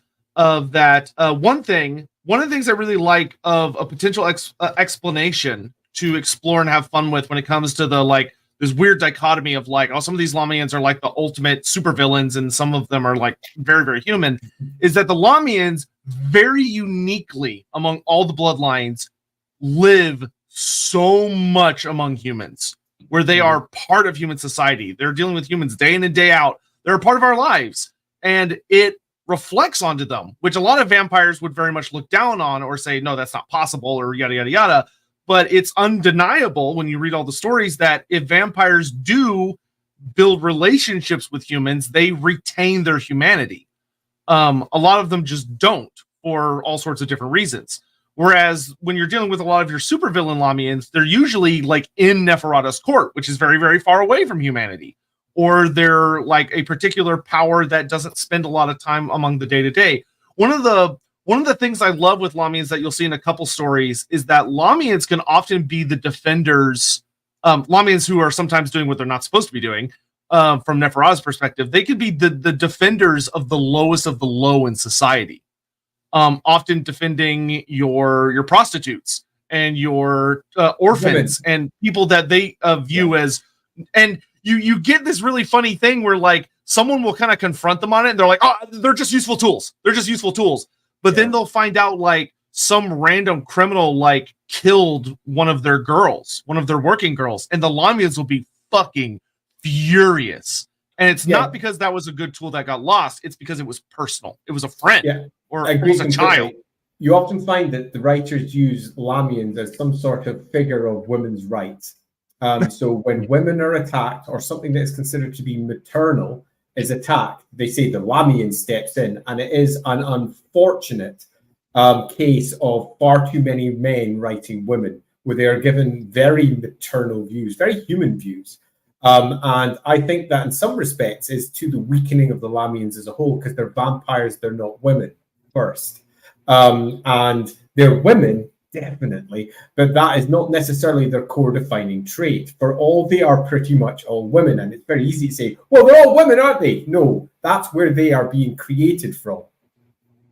They are no longer women. They're vampires. Yeah, there's a good... I want to say it's the Ulrika trilogy. I think it's the first book. There is a Lahmian character who does a good job of representing the idea of, like, Ulrika is learning to be a vampire in this trilogy. And you get introduced to some vampires who are very vampire of like, no, these are cattle. They serve a purpose, and that's it. Like you have some sympathetic ones, but you have some of the older vampire characters portrayed as this is a weakness that you have to get rid of because it's going to bite you in the ass. And what's interesting is that the book doesn't take the direction you would think it would of like, oh no, they're wrong. It's holding onto your humanity's right. At the end of the first book, I'm not going to spoil it, but the end of the first book very bluntly says, if you are too human as a vampire, you are going to go fucking insane. Yep. Like, you cannot do this. Nathan, who did the writing, that's Nathan Long. He's a good friend of mine. Nathan rocks. He's got lots of great ideas, and when he's allowed to just go free, some of the stuff he creates is just brilliant. Yeah, he makes some good shit. Yeah, he makes some good shit. So, Yeah, I forgot what you were going to say. Yeah, and then the second thing. You got the second point. Yeah, I can hopefully remember, and if not, I'll just do super chats, and hopefully it'll come back to me. Because I'm pretty sure I've lost it. Let's just jump into super chats. I think it'll. You just jump into super chats. You only said one thing. I'm certain. I know. There was a second one in response to something you said, but I can't remember what it was. Maybe it'll come back to me. Okay, let's see. How do vampires receive more blood kisses? Is that pretty much like humans in that there's a mutual exchange of blood? Depends. Not all blood kisses are necessarily the same because different authors.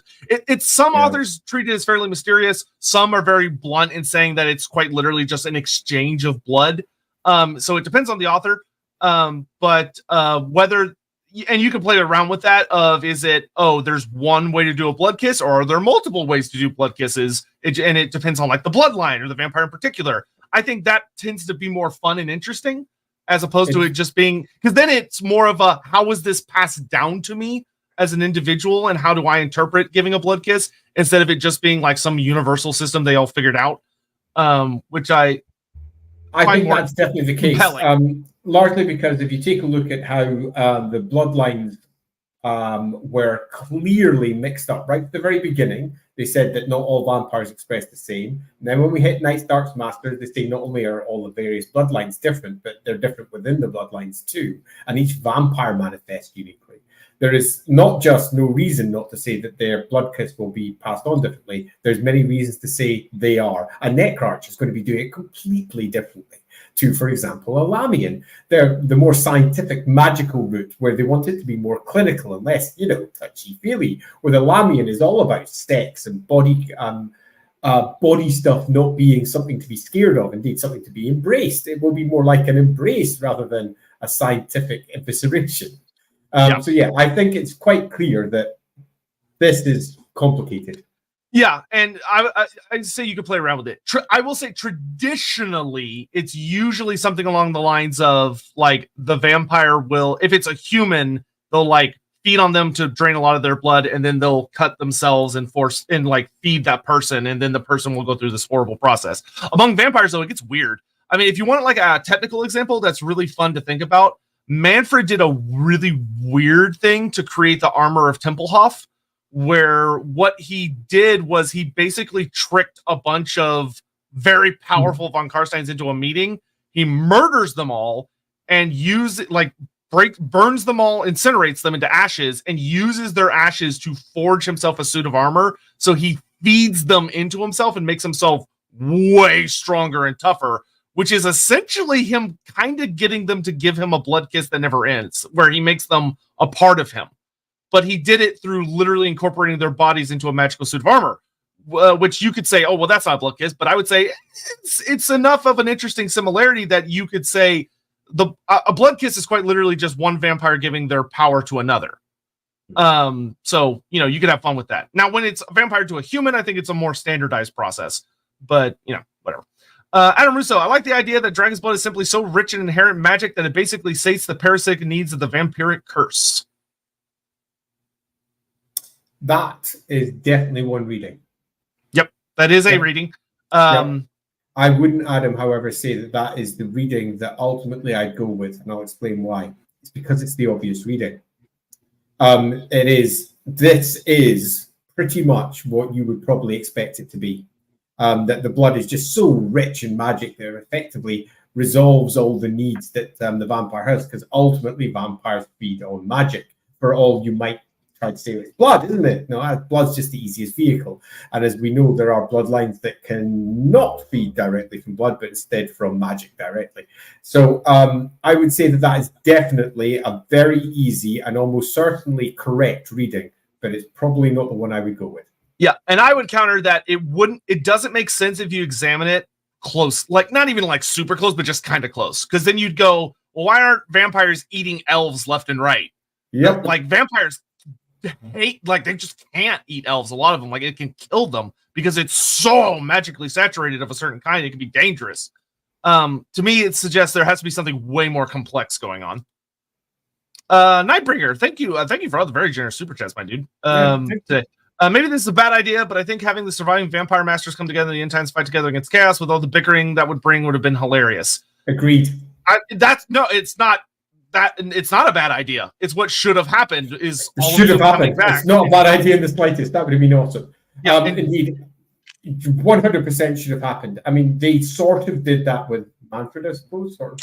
They played around with it, but as me and Andy have addressed, they missed a lot of pretty much every shot they took. Yeah. But yeah, like the idea that there wouldn't have been a scene where like Neferata's like, oh shit, the end times are happening, and she uses her spies to basically summon all of the vampire masters, and they have to get together. And you have this room where it's like, it's not only that it's just, oh, it's Neferata, and she can't even have the luxury of like meeting with her old council because some of them are dead, so they've been inherited by younger ones. So it's like she doesn't get to deal with Zoran. She has to deal with Zacharias, who's a whole different can of worms. Same thing with the Strigoi. Like, who's going to represent the Strigoi line? And you could have like a really fun storyline with that. Awesome Line Saurus. Awesome Shreen. Can you guys use your power to make Games Workshop make the Ulrika books into audiobooks? Also, our grand power over GW. Very well known that. Yeah. So well known. Hopefully they get adapted on there. Maybe they'll do it after they finish Go Trick and Felix. Sotek, I'm going to be in Dallas a week from today. My buying a fancy steak dinner. You do get me through my weekly 700-mile drive. Weekly 700-mile drive. Jesus Christ! Holy crap! Sticks Trash Dragon Gaming. That sounds a lot of driving. Horrible. Sorry you have to deal with that. That is so much fucking driving. I love this stream. Well, thank you. I'm glad you appreciate it. I will respectfully decline. I would suggest you have a good time with yourself in Dallas, do whatever you're doing. I might do like some in-person events at some point, but I'm busy to put it very, very bluntly. And I don't know. I don't tend to go out all that crazy much. But thank you though. I do really appreciate it. And I hope you find Dallas to be super duper fun and enjoyable. The Blood Person, don't know if this has been asked, but how do the Lahmians handle male members of their bloodline? So okay. Yeah, I will. Yeah, I think this is worth tackling very briefly. Of that, when it comes to the Sisterhood, they don't like them. They're not allowed. Like flat out, men are not allowed in the Sisterhood. Period. Male Lahmians are not welcome by Neferata. She considers them aberrations, and they happen because someone goes rogue. I'm going to deny that actually. I'm curious where you go with it. Yeah, no, that's not actually correct. I just but page popped into my head. My denial is not very strong. My denial is this: there are male Lahmians. There are not many. Yes, the majority of the male Lahmians are from other Lahmians who perhaps shouldn't have but did, but not all. Every once in a while, a male potential Lahmian proves himself to be extraordinary, and they go, you know what, it would be foolish of us not to take this individual in, but they never become a part of the Sisterhood.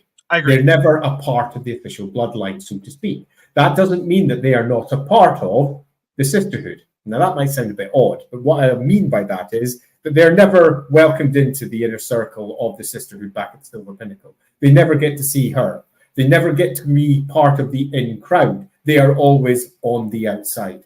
They are never part of the Sisterhood. What they are is another tool to be used by the Sisterhood as and where they can. Now, are there many? No. Are they liked? By some, sure, but by most, no. It is not really the place for them to be. Think of any prejudiced group in the world and what they think of the thing that is the source of their prejudice, and it's going to be like that. They are prejudiced against them, for good or ill. And that means being a male Lahmian does not go down particularly well. But do they exist? Yes. And if you look at each of the various versions of the Lahmians that are presented in the, 3 army lists? You've got 5th, 6th, 7th, 8th. Right, they've got 4 army lists. So yes, they do. 5th, 6th, 7th, and 8th. They really went to town on the vampires, didn't they? So we've got 4 army lists for them and various others. They all say, to varying degrees, there are some, very few. There are a bit. They do exist. And the reason that they always leave that loophole is because ultimately some writer is going to come along and say, I've written this. God damn it. Go ruin everybody else's party. But to cut a long story short, they do exist. And how do they handle them? any way they want because they're tools to be used. Yeah. So yes, that is very true. There are, I guess, what I would say is sanctioned male Lahmians. You'll often also there have been incidents where, like I said, a Lahmian of the Sisterhood will fall in love with a man and be like, I want to spend eternity with this person. And they turn them. And in those cases, depending on the situation, they might often have to go on the run to protect that individual. But it just depends on the storyline. That being said, it's not, it would be kind of like an individual basis type thing. But they're pretty rare. But the biggest bad, like the big bad of them is Khalid. Can't remember his last name. But he's the head of the quote unquote Lahmian faction in Total War. And he was the first man and like the most important one that Neferata allowed to be turned and be like kind of part of the Sisterhood. It didn't go well. He betrayed the shit out of her during an incident in Araby. And yeah, Khalid Amuntas here. Yeah. And Neferata was like, never again. Because she just as far as she's concerned, they just can't be trusted. And then so the next Lorebeard episode is about Mung the Cruel and Bathsheba, right? No, we're not. No. We only talk about official things on Lorebeards, not leaks and rumors and maybes and would-be's, because otherwise we would never get anything done. But that is to say, the Lahmian Sisterhood really, I think, is one of the, put it bluntly, worst utilized but most fascinating global organizations in the Warhammer Fantasy setting. Because really, they should get the amount of treatment and affection as like your big chaos cults do. In that they're essentially a vampire cult, to put it bluntly. Just not, they don't use religion in that sense. But I mean, one of the things that, I remember now. Aha! It came back to me. The second thing I was gonna say. Well, like Andy said, one of the things that's really interesting about the Lahmians is a lot of people think, there must be so many fucking Lahmians because they have all the like these agents and manipulators and all this stuff. But that's not, like Andy said, that's not actually true. The Lahmians are not the most numerous bloodline. They're not like the smallest by any means. But they're not the most numerous because what makes the Lahmians very unique among all the bloodlines is that they use so many fucking thralls. They use so many thralls, where when you're dealing with a Lahmian, you might expect like, I'm going to fight a Lahmian vampire. All of her bodyguards will surely be vampires. And like, it's going to be like a whole thing. And the answer is actually going to be no. More than likely, it's going to be men and women that she is like fed on and she's hypnotized. But in many cases, they're not even hypnotized anymore. They've just that feeding by Lahmians is often described as like a genuine euphoric experience, like orgasmic. In that it's like the height, like they beg their mistresses to feed on them. And if you try to attack a Lahmian, you'll have to be fighting against a group of nobles, knights, of various who are often incredibly skilled because they were picked for a reason, and they will guard their Lahmian mistress with their lives. Like they will do anything to save them, to please them, which is really unique compared to the other bloodlines. The other bloodlines do not do that shit. They really, really don't, except for like really exceptional circumstances, where like the von Karsteins have very little patience for humans and treat them completely and utterly as cattle. And if they want underlings, they're probably going to be other vampires. Von Karsteins have so many fucking vampires. Von Karsteins proliferate like crazy. Yeah. But Lahmians are very selective. They're very, very selective about who they turn. They're not quite as stingy as like the Necrocs are. But like they are picky when it comes to who they're going to turn. And it's a personal decision. It's not something done on a whim, like you'll see with the von Karsteins, the Blood Dragons, or the Strigoi. But they rely much, much, much more heavily on humans than you would genuinely think. Where, like, if you were fighting a Lahmian army, a lot of the times it's not going to be like a standard vampire army. It's probably going to be more like a standard human army that has a vampire lurking within it. In fact, I would not just repeat that. I would argue that was one of the biggest problems with the Vampire Count's army list, was that it didn't in any way reflect how the bloodline itself was described. The Lahmians weren't using large armies of undead. The Lahmians were using Bretonnians and Tillians and the Empire. If anything, the Lahmian bloodline should have been a special character you could have lead another person's army, which would have been super fun. As a different way of expressing how those characters could be used. So an undead army that's actually not one, that would be super cool. A very different way of doing it. So you have your Lahmian character sitting in an Empire army or some equivalent. And basically, everything just said there, agree with entirely. The Lahmians do not work through their great undead cohorts. They work through people. They are at a heart of a network of information, and information is reliant upon words, communication, and social networks. And they build themselves a protective network within that is built of people who support the Lahmian at hand. And that isn't a bunch of undead guards doing undead guard things. That is people who look after the Lahmian, who protect the Lahmian, who believe in the Lahmian. And the reason that Lahmian also often comes hand in hand with love and deep feelings is because that is what they want and need and elicit in others to do their work. They are ultimately spies, and that means that they have to work on building their assets. Yep. Sorry, I missed this one earlier. Still loading. So, do the Lahmians have a proclivity for Coven Thrones? They do. So for those that aren't aware, Coven Thrones were a new unit introduced in 8th edition, so last edition of Warhammer Fantasy.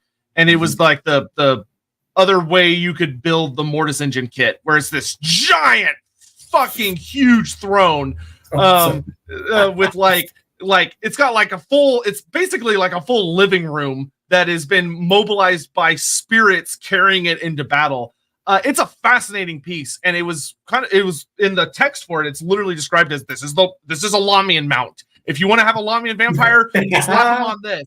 And what was really fun about it was that it really gave the idea of like, what if we made like a really over the top, goofy, fun thing of if a Lahmian was like super pissed and decided to go all out into battle, what would they ride? Like, you wouldn't see them riding a zombie dragon or anything like that. Like, that'd be weird. And so they went with the Coven Throne, which is fucking brilliant. To be fair, it's to describe how hilariously over the top it is. The spirits that are carrying it into battle are specifically people who have died, like spurned by the Lahmian that rides it, like people that have like died lonely, and just sad because the Lahmian had no further use for them and they were exhausted their use. But it's a terrifying mount, and its rules were actually really, really good. You just didn't see a lot because cannons were overpowered as fuck. But the Coven Throne came with a full scrying pool of blood that allowed the vampires upon it to be constantly watching over the battlefield, spying on what their enemies are doing, listening on conversations, using it to kind of see the future a little bit. And then it has a vampire lord and 2 fucking vampire handmaidens on it. And its combat stats were gross because you're not fighting 1 vampire, you're fighting 3 with a combined profile. And it's gross. But I love the Coven Throne. I actually think one of my, like I said, the End Times has a lot of shit, but there are moments where it's really fun. One of my favorite moments where I'm like, yeah, I can see a Coven Throne being used in this instance is during the End Times when the Glotkin attacks Marienburg. There's a Lahmian who's defending Marienburg, and they come out on the Coven Throne to fight alongside the people of Marienburg and, are summoning undead and stuff, but it's mostly this Coven Throne just wreaking havoc on the Nurgle lines. And the Marienburgers being like, you know what? I'm fine with the sexy vampire ladies. I'm not cool with the weird, gross corpse dudes. So just whatever. Defend the vampires. Let's go. But like their army list is fun because it's a mixed Empire and vampire list because all the Empire units are thralls, and it's like, oh, this would have been a cool thing to have as a regular army instead of just a unique End Times thing. But yes, Coven Thrones are very Lahmian. They're hilariously Lahmian. They're a little over the top, but they're fun. They're basically a gigantic metaphor for what Lahmians are. So they've got their scrying, spying stuff. The fact that they're individually very powerful, surrounded by the ghosts of those they've spawned. Oh, I love it. Not only that, the models were actually great. At the time that it came out, they were one of the examples of one of the very few female heads that you could get from Games Workshop. Because at the time I was looking to do a conversion for Countess Emmanuel, and I was putting on a big griffin for reasons. And there were no heads, not one that was female inside the entire Empire range. Warhammer range pretty much as one. So I ended up having to use a vampire head for her because it was the only one. So I took it from the Coven Throne, and it worked really well. It's a really good head. It was a great model for doing the conversion from, but the model itself was proper over the top. I loved it. Yeah, it's a big mini too. Unironically, though, they did a GW. I love that model because it's such a fun spin on how can we create something that's as powerful as a dragon, but isn't just a big monster. And the answer is a giant flying sofa cushion with 3 vampires on it. Yeah, which I say, all right, that's fair. That's fair. You know? Yeah. And like they have this, like they literally it had really fun rules too. Like it had a hypnotic gaze rule where anyone that wanted to attack it had to roll a check, and if they failed, they would start attacking their comrades because they get seduced by the vampires. And it was a genuinely very difficult check to pass. Nikki, okay, last few super chats and we got to wrap up. Ricky Chapman, does Neferata know about what drinking dragon blood does? I bet she 100% does.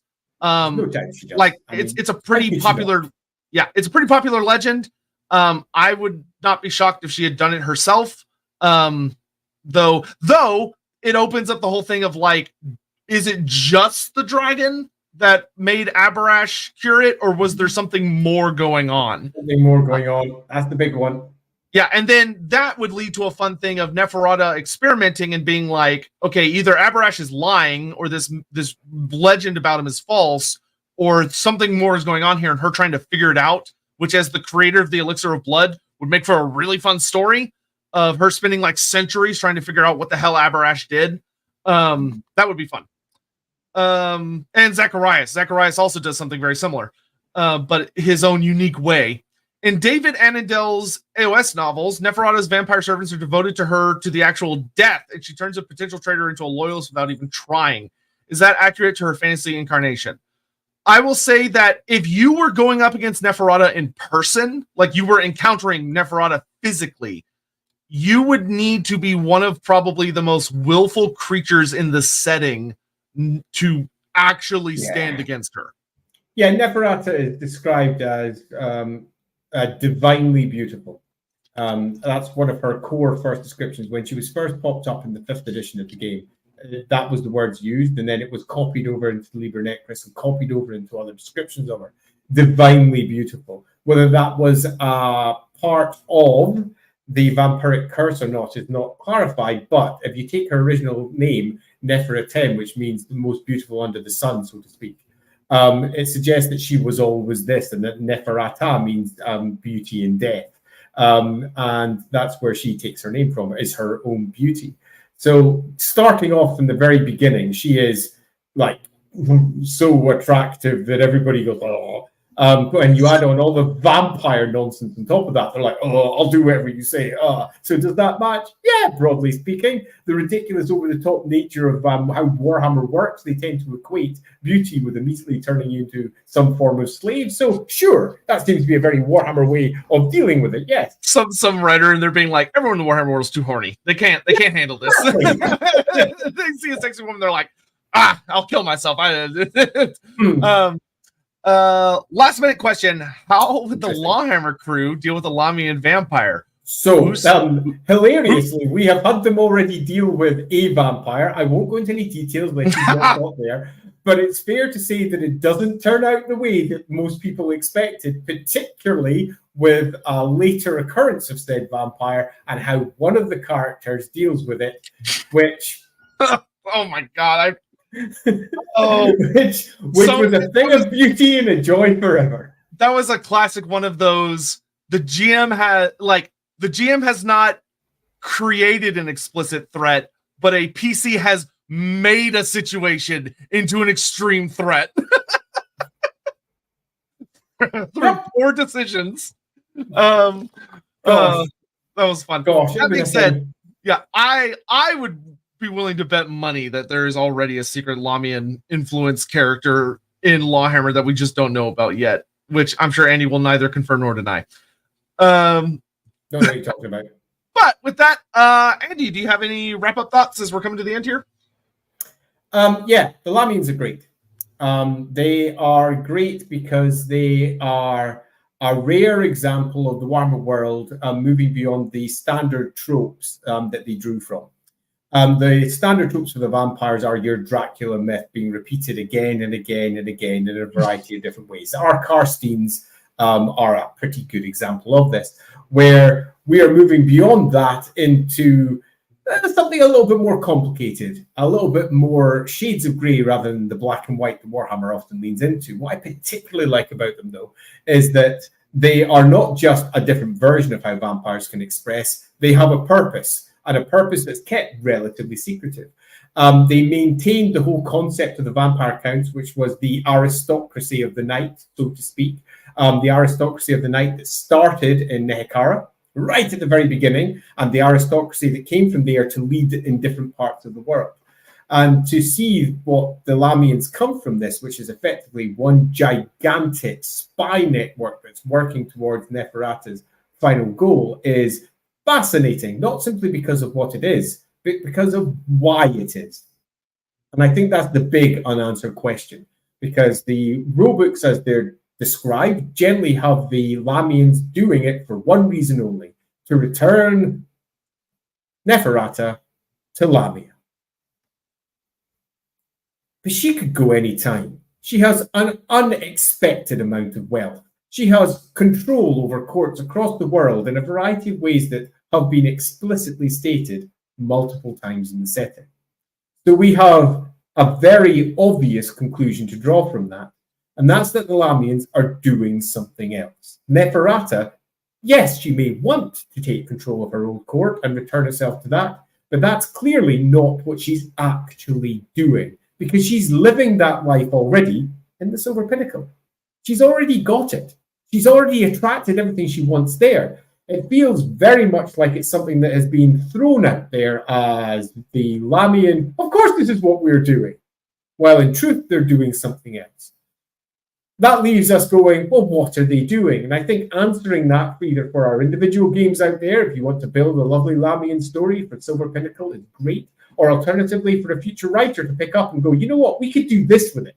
We gave one suggestion for what that might be. They might be working towards trying to avert the end times. That's a classic one, because they are, after all, material creatures. They are vampires. They are antithetical to the gods. It's an obvious one, but it doesn't mean it's the only thing that she might be doing. It could be any of a variety of other things too. And the fact that there's a central mystery tied to what is a faction that is surprisingly powerful and capable is in and of itself is fascinating. And I think something that makes the entire bloodline unique in terms of what Warhammer offers, and certainly interesting for those of us who want to use them in our games in a way that might not be initially expected. Or alternatively, you can just go with swirling your big cloak, getting yourself a gigantic hairstyle, cackling a lot, jumping yourself on a couch, and flying off pulled by ghosts, because they also make big, cackling bad guys as good as anyone else.